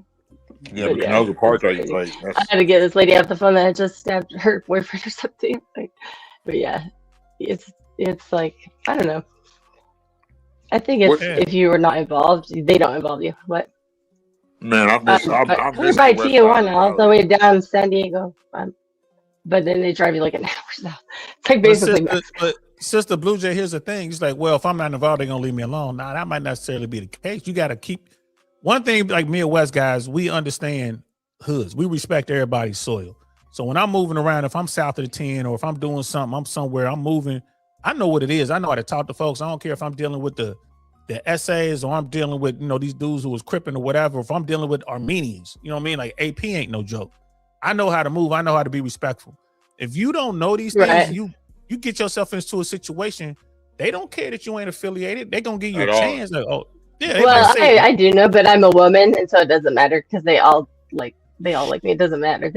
I don't have to, you know what I mean? I can have friends with like that are Crips, Tracy's, like, it doesn't matter. They don't care because I'm a woman. But I get what you're saying. And imagine being black. Like that's why people are like, oh, well, you're a victim. No, like I really grew up like this. Like I didn't have a choice. Like I couldn't walk outside my house without my gun at 15. Exactly. Crazy. Like by the time I was 17, I had like 3 or 4 guns. Like, yeah, that's how it is. And I needed them. Like, I'm glad I don't live like that no more. I really am, because that's not living. It's like, and I feel like even with my family, like y'all had me out there when it was the toughest time. And like even with Blueface Brother, that's why he feels a certain type of way, because they did the same thing to him. Like, you know what I'm saying? Like they had us out there basically generational warfare. Facts. Oh, that's me. Hey, shout out to my brother. Hey, thanks for coming up. Let me give him the right intro.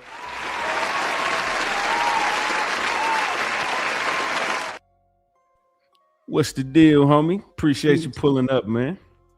Hey, what's going on, man? This is my first live, and I don't know how many months I don't put up on. Y'all just, I mean. Wait, is this Prime from T Show or a different Prime? From T Show, girl. I don't look familiar. Oh, okay. You didn't have the fear on the end of your name. You used to just go by Prime. So I was, I was like, Primal Rage TV is my own. Oh, Primal Rage. Okay. Oh, what's up, Prime? Yeah, we like straight up fought before, but we're good. Yeah, I love Prime. Okay. Your thing. I gotta pee. I'll be right back. Yeah. If anything, I don't. Okay. So what's up, Prime? I see you in Fantastics. a lot in the chat. But that's about all I see now. How you been? I've been good, actually. Like I said, this is my first YouTube damn pull up. I ain't gonna lie, in like months. I haven't been on live Right. shows. I haven't been on panels at all. I haven't watched panels at all for a minute. But I'm starting to Okay, get that's back good though. though. Take a break. You know. Yeah. 'Cause, Yeah. I was something reminded me of you the other day because we're talking about submarines. I was like, "Where's Prime?" Because oh Prime yeah, I was would with have been crazy perfect stories. for that. Even the Y'all talking name. about some submarines. I didn't see how Yeah, they yeah. I came about always this. remember your submarine stories and stuff. Crazy. You know what else I was thinking about saying? How they try to come in between all the black gangs too. Like, you know what I'm saying? Like they wanted the black gangs gone. Like that's why they made that gang injunction law in 2008, and they said they was only enforcing it on the black gangs if they was outside. That's why I stay out of the streets. I stay I'll out be of the right back streets. too. Sorry. Right. He'll be right back too. So, brother Prime, what part of the country you living in? I'm in North Carolina right now. I'm from Cleveland, Ohio. That's Oh, why what's like happening? that was my first Cleveland was my actually is it Waynesville? Right next to Cleveland was my first time I ever, been a blood. That was my first down little jump in, my first little set. First time having to run from cops and shit like that. And Damn, then they was when I doing got that to up in the land. I mean, I guess it's no, everywhere now. well that's out there. But then when I got to Cleveland, I damn got locked in with Cliffy Mafia because my family down on my father's side, they down linked up and shit. So that's first time I got, I guess you could say, blessed in or some shit like that in it. But damn, I had to leave there and go to damn Charlotte. And they talk, I'm in Charlotte, I'm in these schools or whatever. They talking about they want to bless me in. I'm like, what? Nigga, nah. Like, something just ain't feel right, you know? It just, it felt faker, you know? I mean, That's it's why a, I was like, it's a y'all talking fad. about It's a fad. I give respect, you know what I'm saying? I know it come from LA. You know, I know who pay my tithes to and shit like that. You know what I'm saying? So you stayed in the Valley most of the time in LA, Saint? I was all over. Said what? I was all over. I was in the Valley for a hot minute. I lived in Van Nuys for a minute, Studio City for a good minute, North Hollywood. Right. Okay. I was up in Stevenson's Ranch, you know what I mean, for a hot second. Santa Clarita. But I was as far south as Marina Del Rey and Playa Vista. And then I wound 313 up went like, out. yeah, so like the last spot I stayed in before I moved, like when it's time for me to retire, I was out in Pasadena. So I was all over, and I got a good dose of what's going on. I lived in Hollywood for a minute. I was on Fountain and Gower for a minute. And that's a crazy area. So, but again, I'm a Midwest guy. I used to go to Hollywood every weekend too. Yeah, so I'm a Midwest guy, so I was just learning LA and just hitting every spot I could and just chopping it up with the people. Cause like in Ohio, that's how we get down. When I came up in Ohio, it wasn't about no gangs or nothing like that. Like, two things about Ohio cats, especially Cincinnati cats. Like we were known for being real good talking to chicks. Like we'll talk you right out your panties, baby. Like that's why we get the nasty natty, but we were nice with our hands. But then Bro, they didn't have games like that in Cincinnati? Nah, not back when I came up. Kind of Hold understand, on. All right. Yeah. So I'm like 2000s, right? That's when I was stepping into the shit. Right, So but it might be understand. a different, yeah. I came out of high school. I grew up in the 80s and 90s. So what it was in Cincinnati was, you had two types of dudes. You had like the hardworking guys just doing their thing, and then you had hustlers, like hustlers and players. So we wasn't claiming no neighborhood, no street, no nothing. We just like, shit, man, we down for ours. It is what it is. If a lick come up, we click up, we do what we do. You know what I'm saying? Like I got some cats in Bond Hill. I'm running with these dudes in Madisonville. I got my people over in the Fay. That's just how we did it. But I think it was like the real late 90s, early 2000s is when the gang thing came in. So that's when I started seeing guys, Blood Crip. Mm-hmm. And then you had the Chicago gangs, Chicago gangs. And then there's a lot of Latinos there now. So you got like Amor de Reyes in there. So you got the Latin Kings in there. Man. You got the P-Stones in there. You got, Gorilla Family coming down from New York. So it's like a mixture. Mm-hmm. Which Midwest is always, you get both Midwest and, you get the West Coast and East Coast coming in. Exactly. We all in there. No, well, more importantly, the South, bro, because it was a huge I mean, the Midwest, especially black folks, originated with the South migration. Mm-hmm. You know what I'm saying? Everybody was trying to find a way to get away, get out the bullshit. Yeah. Exactly. So our You generation. know what's crazy about Chicago? Who's it? My bad. Let me welcome my brother in, Anton, man. Did I say your name right? It's Antoine, but you good, bro. All right, for What's sure. going on?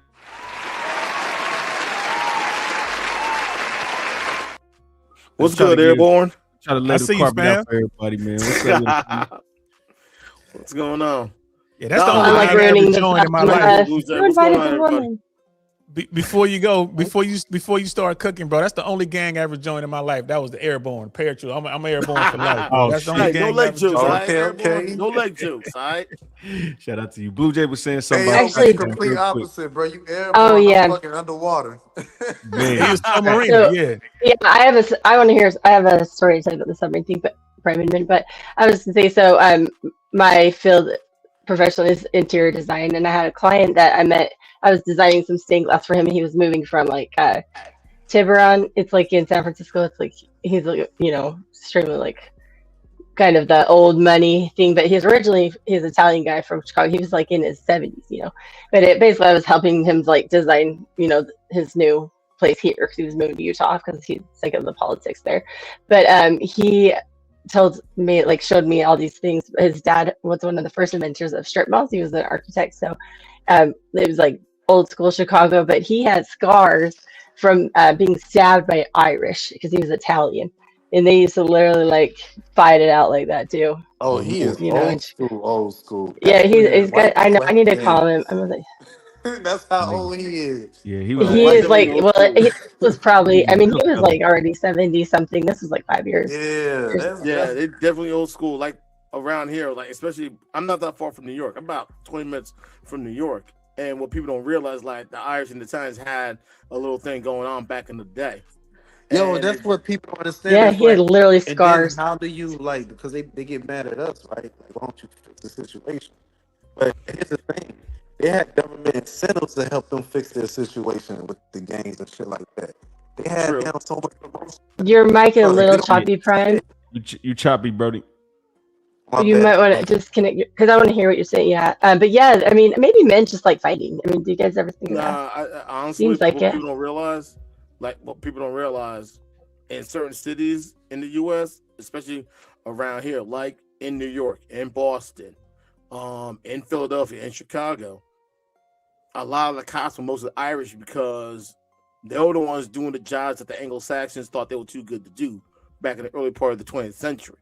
That's why most people don't realize, like New York City, the NYPD, largest police department in the country, and the majority of them were all Irish, and they were doing the jobs because Anglo-Saxons thought they were too good to do it. Was it that they were too good, or they just didn't have to? Because we don't pick the freeway, we don't have to. I mean, yeah, but they had the money and they owned the businesses. But the Irish were like very poorest. But the Italians were also kind of a lower class like group too. Like the So Irish, this is like the Italians hood, you were- know.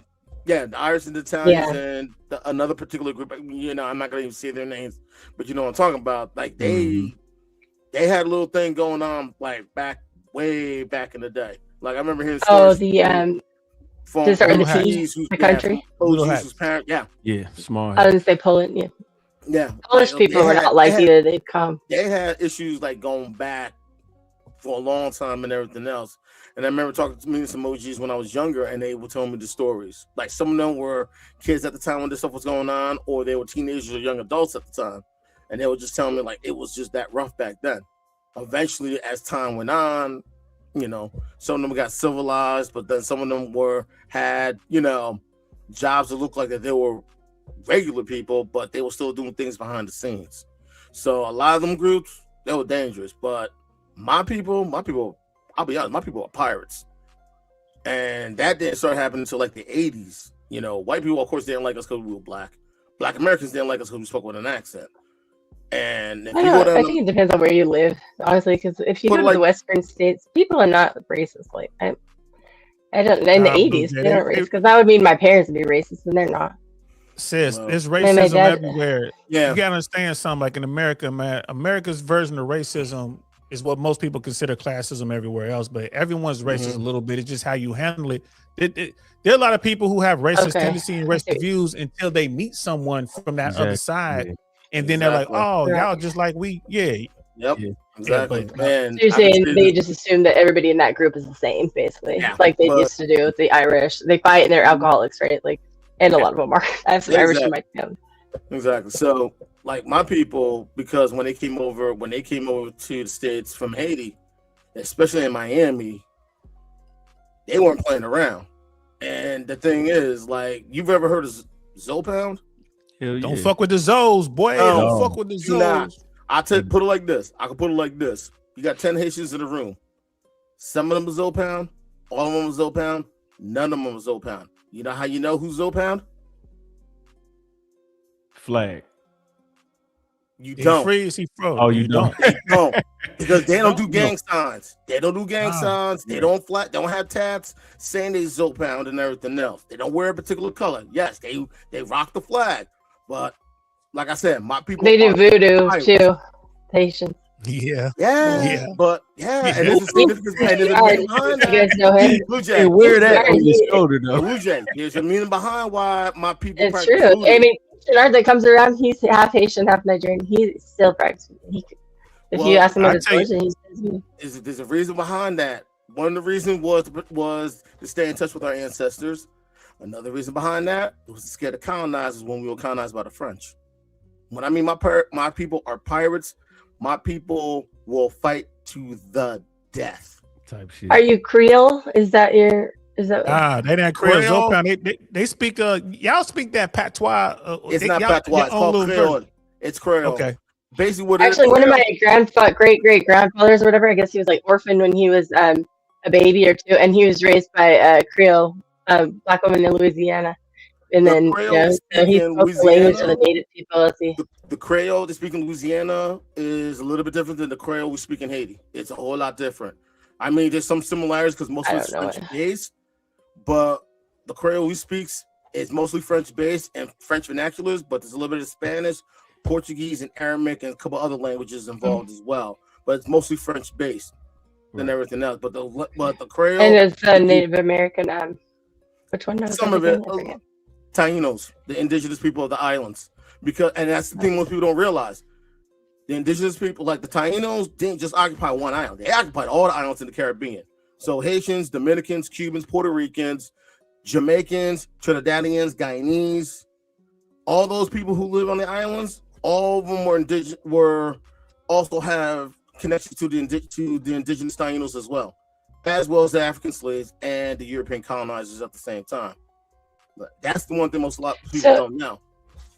They don't really pass the languages on though, right? Like I noticed that in because I have some in the 1800s, a lot of my ancestors actually came straight from Denmark to be Mormons, and they were like, they wanted to come to Utah. They're like crazy people leaving, to come to this foreign place. But so this was like 1800s. I didn't really, I only see them on paper, like basically, but. They didn't pass down any of the languages, the customs. It's not that long ago, really. I mean, I think they I guess maybe just wanted to be American. But yeah, I didn't even know until like 2 years ago, my sister married into a family that's like Mormon, even though we're not Mormon. Right. And so her mother-in-law did like all of our genealogy. I had no idea any of this before, but it made me realize like they didn't teach us any Danish language or even like Creole, because he was a translator, like basically as a game, because he could speak both languages, and I would have never known that. So I wonder if that's kind of common with like all of our even a few generations. They just didn't keep teaching the things. You know what I mean? Well, it varies by families. Like both my parents are directly from the island, and my grandparents and my great grandparents. Oh, okay. So forth. So it's rich in your family, yeah. So the thing was back in the day, back in the 80s, especially here in Jersey, if you were Haitian, you caught hell. You catching some serious hell. And ironically, once the Fuji start coming out, because two of them are Zoe, Wyclef and Franz, then all of a sudden everybody wanted to be down with the Zoos. I'm like, y'all were ridiculing, bullying us. Now all of a sudden you want to eat our food, You want to drink our alcohol. You want to dance with our women or our men. Now you think you want to be down with us? Nah, that ain't happening. Hey, for the You know record, Rick I wanted to be Wisdom down. from the panel? For the record, You can use I like wanted your to dance. I wanted to What's up, dance with yeah? y'all women day one. I'm just before all that other stuff. I wanted to dance because Haitian women are fuck. They can dance too. You guys are like the meringue, like all the Caribbean dance, like the salsa. Yeah. I want to learn too. Ironically, most people now, what I'm finding out and I'm hearing about on social media is people are asking me, are Haitians Latino? Because the food, the music, and a lot of the things in our culture are similar to what you see in most often in Dominican, Puerto Rican, Cuban culture as well. It's similar, but we they never don't really want you guys to go there, right? Say That's again? what Rick Wisdom told me. But they don't want the Haitian people over there because they're like, Yeah, DR that's what I hear. has, Over where? yeah, DR has their own issue. Yeah, DR got their own That's issues. where Rick and Wisdom's everything else. from. That's the Red real Pill. messed up part He's about it. Dominican. So, He grew up there. yeah, He was up here the other day. Oh, really? I think I'm lagging. Sorry, I feel like every time I think I'm. No, it's all right. But like it was tough growing up, and I think what it is, my parents, made sure that we never lost that connection to our ancestry and our lineage. And my parents made sure that we knew that. My grandparents made sure we knew that. I got relatives in Canada. I got relatives in Switzerland and in Italy.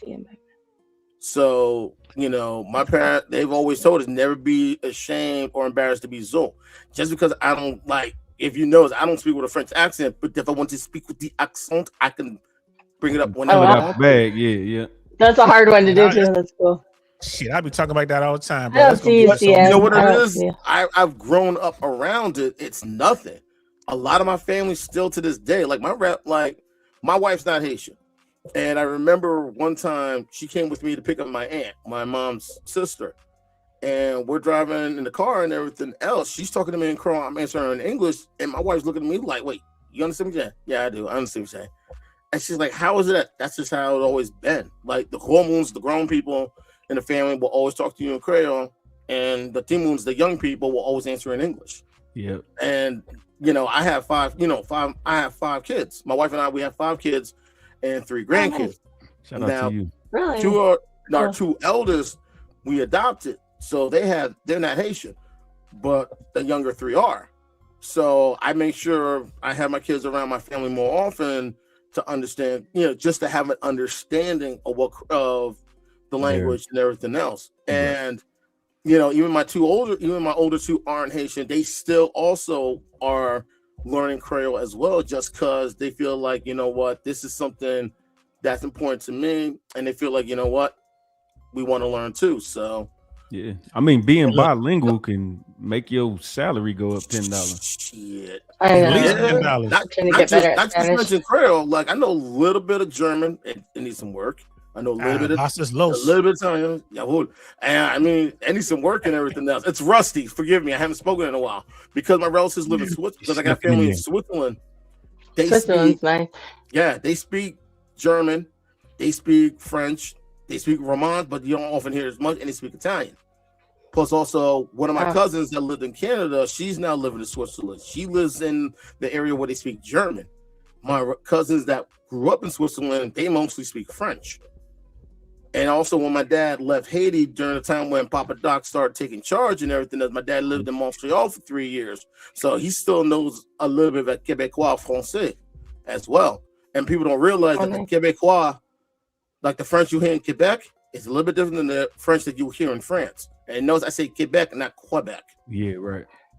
I had booked it to Quebec to go see Shawn Mendes. I was taking my friend first, and then it was like, I had so much trauma that we didn't end up going, but I was sad because I booked everything. But I was going to ask you, how did you feel when they were, everybody was being hard on the Haitians about eating cats? Honestly, I was telling people this. I don't remember having feline or canine when I ate my moulin and my legume, all right? Or my douille pois. Nah, I don't remember ever having that growing up. I do remember eating, yes, I grew up on fish. Porridge? Yeah. Well, I think it was more. In my opinion, it would be more for animal sacrifice, but I don't think it was like eating. Well, but that's the thing. Goat is kind of used for that, and that's kind of like one of those things we don't. Because I remember one time my mother actually made goat head soup, and I haven't had go-ahead soup in a while when my grandmother was alive. And I remember when my wife and I were having some, you know, it was just something that I remember. My wife went to try to get was making herself a bowl, and something just didn't seem right. She's tapping me on the shoulder, like, "You need to look in this pot. Like, what's wrong?" And she's like trying not to be rude, and she's like, "You need to look in the pot." Like, she's like, "Look in the pot." Okay. So she's talking to my mother. I'm making myself a bowl. I feel something with the ladle. I'm tapping it. I use the ladle to pick it up, and I looked. I'm like, "Mom, you gotta go ahead in here." And my wife, oh my gosh, I thought my wife had this my wife was nice because she was like, my wife had very, like, this sweet look, about it. like, no way. Like, I'm like I'm holding it with the ladle, and my wife looked. She's like, "Oh my god, that's a goat head." Like, isn't it big? Isn't it? At least it means our head. it's kind of big, yeah. It's kind of big. And then I said the one thing, and then I'm looking at my mom like, "Mom, you gotta go ahead." Say, "Why'd you gotta go ahead?" Because it needs some seasoning. We haven't had go ahead soup with grandma. Just the whole head, just brain, the whole head, everything. Yeah. And then I said one thing I wasn't. And then I said the one thing I wasn't supposed to say. And I said, "Can I have the skull?" And then she gave me this look and started cursing me out. I was like, "Yeah, you're right, Mom. My bad. I'm sorry. I shouldn't have asked. And she's cursing me out. She does believe some of those like ancient like traditions as far as like animals. There's some. They do carry on. And then you know what was funny? They had interview because people remember they were like, "Oh, that's racist to call these Haitians eating cats," you know, but because I think it was involving Donald Trump, right? But so then they had these freelance journalists going around, and they were actually interviewing some of these Haitians that didn't even speak English hardly at all, barely got here, so they didn't know like, "Oh, we don't want that reputation." They were like, and they're like, yeah. Like many of them were like, "Yeah, we do." Like, why? What's the problem? You know? So I mean, we were and always they like eat dogs. I mean, they cannibals and everything else. We have a reputation of being cannibals and everything else, and that's far from the truth. Yeah, it's more of a cultural belief system that you can't. Like in India, they would never eat a cow. Like to us, that's like the staple, you know? Right. But the thing is, I shouldn't have said that to my mother because I was like, "All right, I'm cool." Like the thing is, most people don't realize, like, okay, I'm Catholic. My family, devout Catholic, told you it's a Catholic school in the whole 9 yards. But there's still some traditional things associated with voodoo that's part of our culture. That's just how it is. Like if you go to my parents' house, you'll see a plate with bones on it. And people this is all the time just sitting out, or no, they keep it in a cabinet. But like if you open this one particular cabinet, you'll see like a plate with 5 bones on it. And each bone supposed to represent the individuals that live in the house, and it's supposed to bring good luck. Now it used to be 6. It used to be 6, but it's now 5 because my grandmother passed away a long time ago. And one of the things that I did was I took one of the bones and I put it in her hand before she was laid to rest. You know, as a sign of respect and everything else. So, like, if you go to my parents' house still to this day, you'll see this plate with 5 bones. And I remember one time we were trying to figure out, should we just take the bones? And I looked at my sister like, you know, you're not supposed to do that. Yeah, you know, there's more to it. Yeah, there is. And then, but couldn't those same bones be used to, so that's the good side, right? It's wishing them like fortune and protection. But can those same bones in this belief system be used to hurt someone too? If you were able to get the bone and somehow defile the bone so you put yourself at risk too. Well, put it like this: it can be used to basically scare the living daylights out of you, not to delete you, but just to say to. Yeah, because if I see some bones, to harm you, I got going on. It'll freak you out. Like for example, there's a story. Like everybody knows the story of the boogeyman. We have our own boogeyman. He's known as Uncle Gunny Sack, and what he's known to do. I heard of it. Yeah, he's known to take unruly children, cage them up, and then eat them for breakfast. One variation I heard is he will regurgitate you and keep you doing it again and again and again. Another story about Uncle Gunny Sack. He's also known as the Tonton Mukut, basically the snatcher of souls. He goes around wearing with a straw satchel and he snatches your soul. So basically, you're the the Grim Reaper. Nah, not the Grim Reaper. Worse. He makes the Grim Reaper look like a Boy Scout. God. Hold on, Saint. You scare the hell out of you. What was you about to say, Saint? It was a minute ago. I mean, there's a like we hit a lot of topics, we glossed over a lot of things, but one of the things I like to tell the guys who like trying to put their game together and learn some shit, tell dudes all the time, man, like be good at something. It doesn't matter how random it is, but have one thing that you're good at. And that one thing might be languages. Like be good at languages. You know what I'm saying? If you could speak like maybe conversational French, you maybe English, maybe Spanish, know some phrases in Korean, South Korean, maybe know some phrases in German and Japanese. You can use that to help you get on. Like a lot of dudes like, well, how do I get these women to see? Like if you're good at something, if you're just good at languages, like bro, it's gonna kill it. If I could speak that, the Creole that you speak now when I was 13, bro, I probably had like 5 more kids right now, man. I'm telling you, I've been. Them dudes that can sing, I'm like, bro, the world I would be Genghis Khan out here if I could sing. Like y'all would be in trouble. I'd be taking niggas' wives. Y'all sing 5-bar beats. I'd be. Y'all have no idea what type of. I was getting women because I played the saxophone. Well, I played the saxophone. I was known for playing the saxophone in high school. I played the piano. You know what I mean? And bro, saxophone was like that's what everybody wanted to do, huh? That was like the top choice. You have no idea what that brought me. That's playing the saxophone. My parents, if I sang like Luther Vandross, I'm telling you, bro. I promise you right now, I would 100% have 5 more kids. Guaranteed. Don't go to Child Lessons channel. You'll be. I played the piano when I was young. I still know how to read music to this day. Mm-hmm.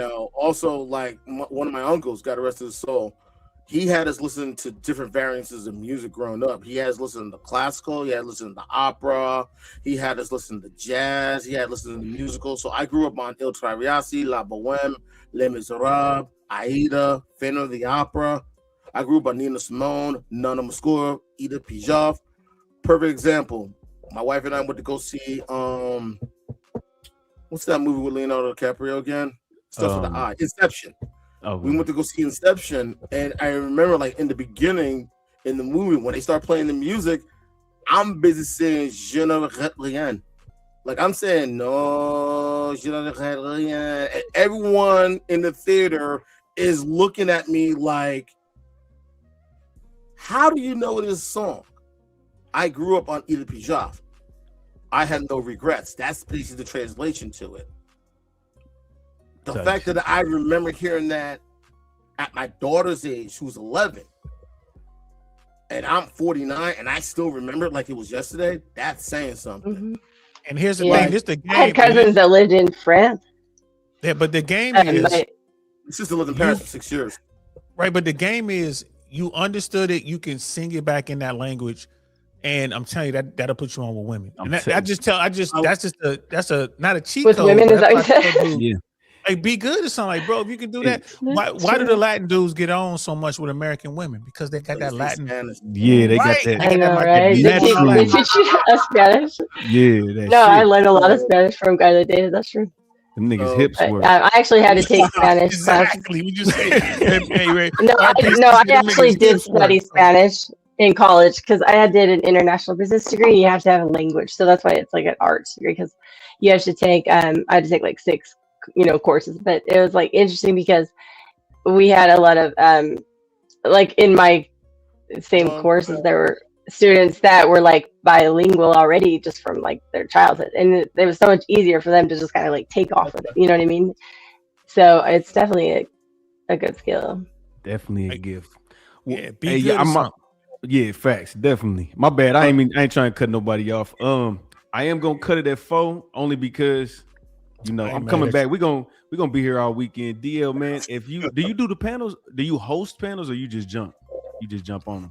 I jump on panels. I don't do too many panels, but I'm gonna hang in until once you shut it down. I'm gonna wait for you in the back chat. I want to holler at you. Okay, bet.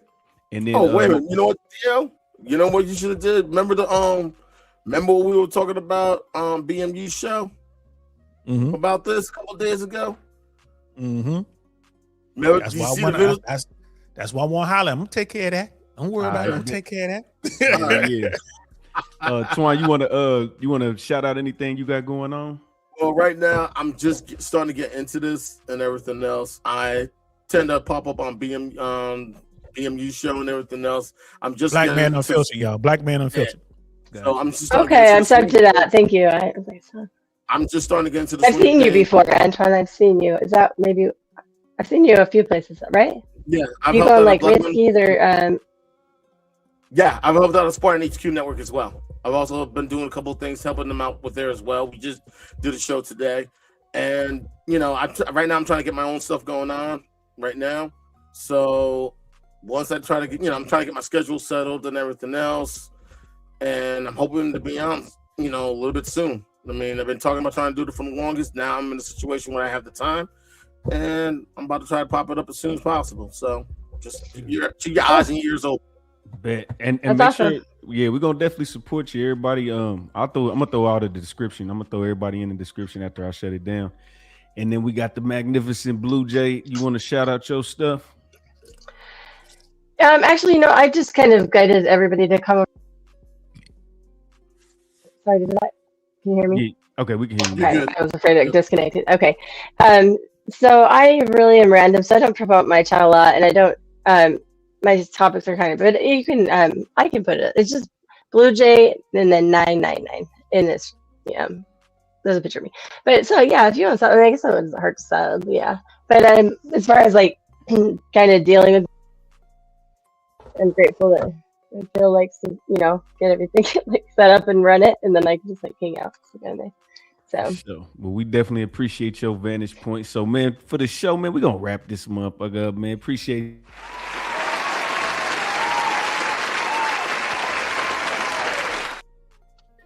And I am Red Pill Crip. You already know, man. Easy to find, easy name, Red Pill Crip on all your platforms. Holla at me, you know what I'm saying? Come tap in with me.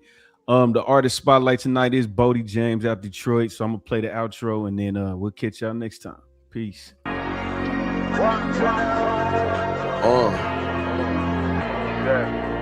When niggas don't make it out alive. Skitty. As long as I woke up today, I do not have one complaint. Still sick from last night, I spilled my double cup of drink.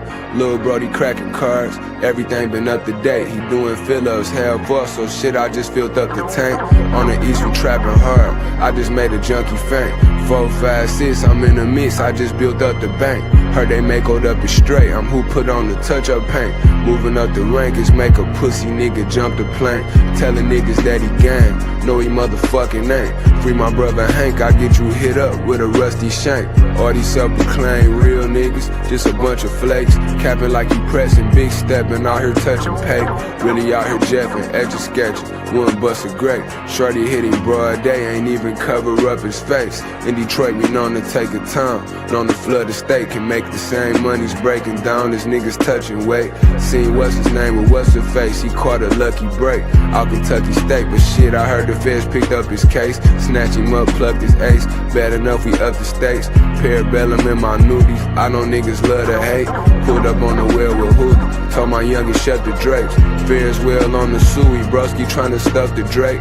Thuggin' in the concrete jungle, planet of the apes. Every step I take a risk, I can't make one mistake. So I brought these 2 9s with me, out on a double date, been bit a few times. The reason I can never trust a snake, niggas ain't on shit, found his whereabouts, he took the bait. Told him make a wish, blew his candles out, then cut the cake. Hardest thing to do is kick the lean, how much I love the taste. Racking all these cash in and I ain't never touched the rate. Bro told me some foul shit, I still ain't been in touch with Yank. Crushed the face, on the date just had to adjust the date. Razor blade scraping up the plate, big bodies in the driveway, taking up some space. AKs by the fireplace, money's in the safe. 6 bodies, 5 days, take me to another place. Hustle late nights, early mornings, right back up at 8.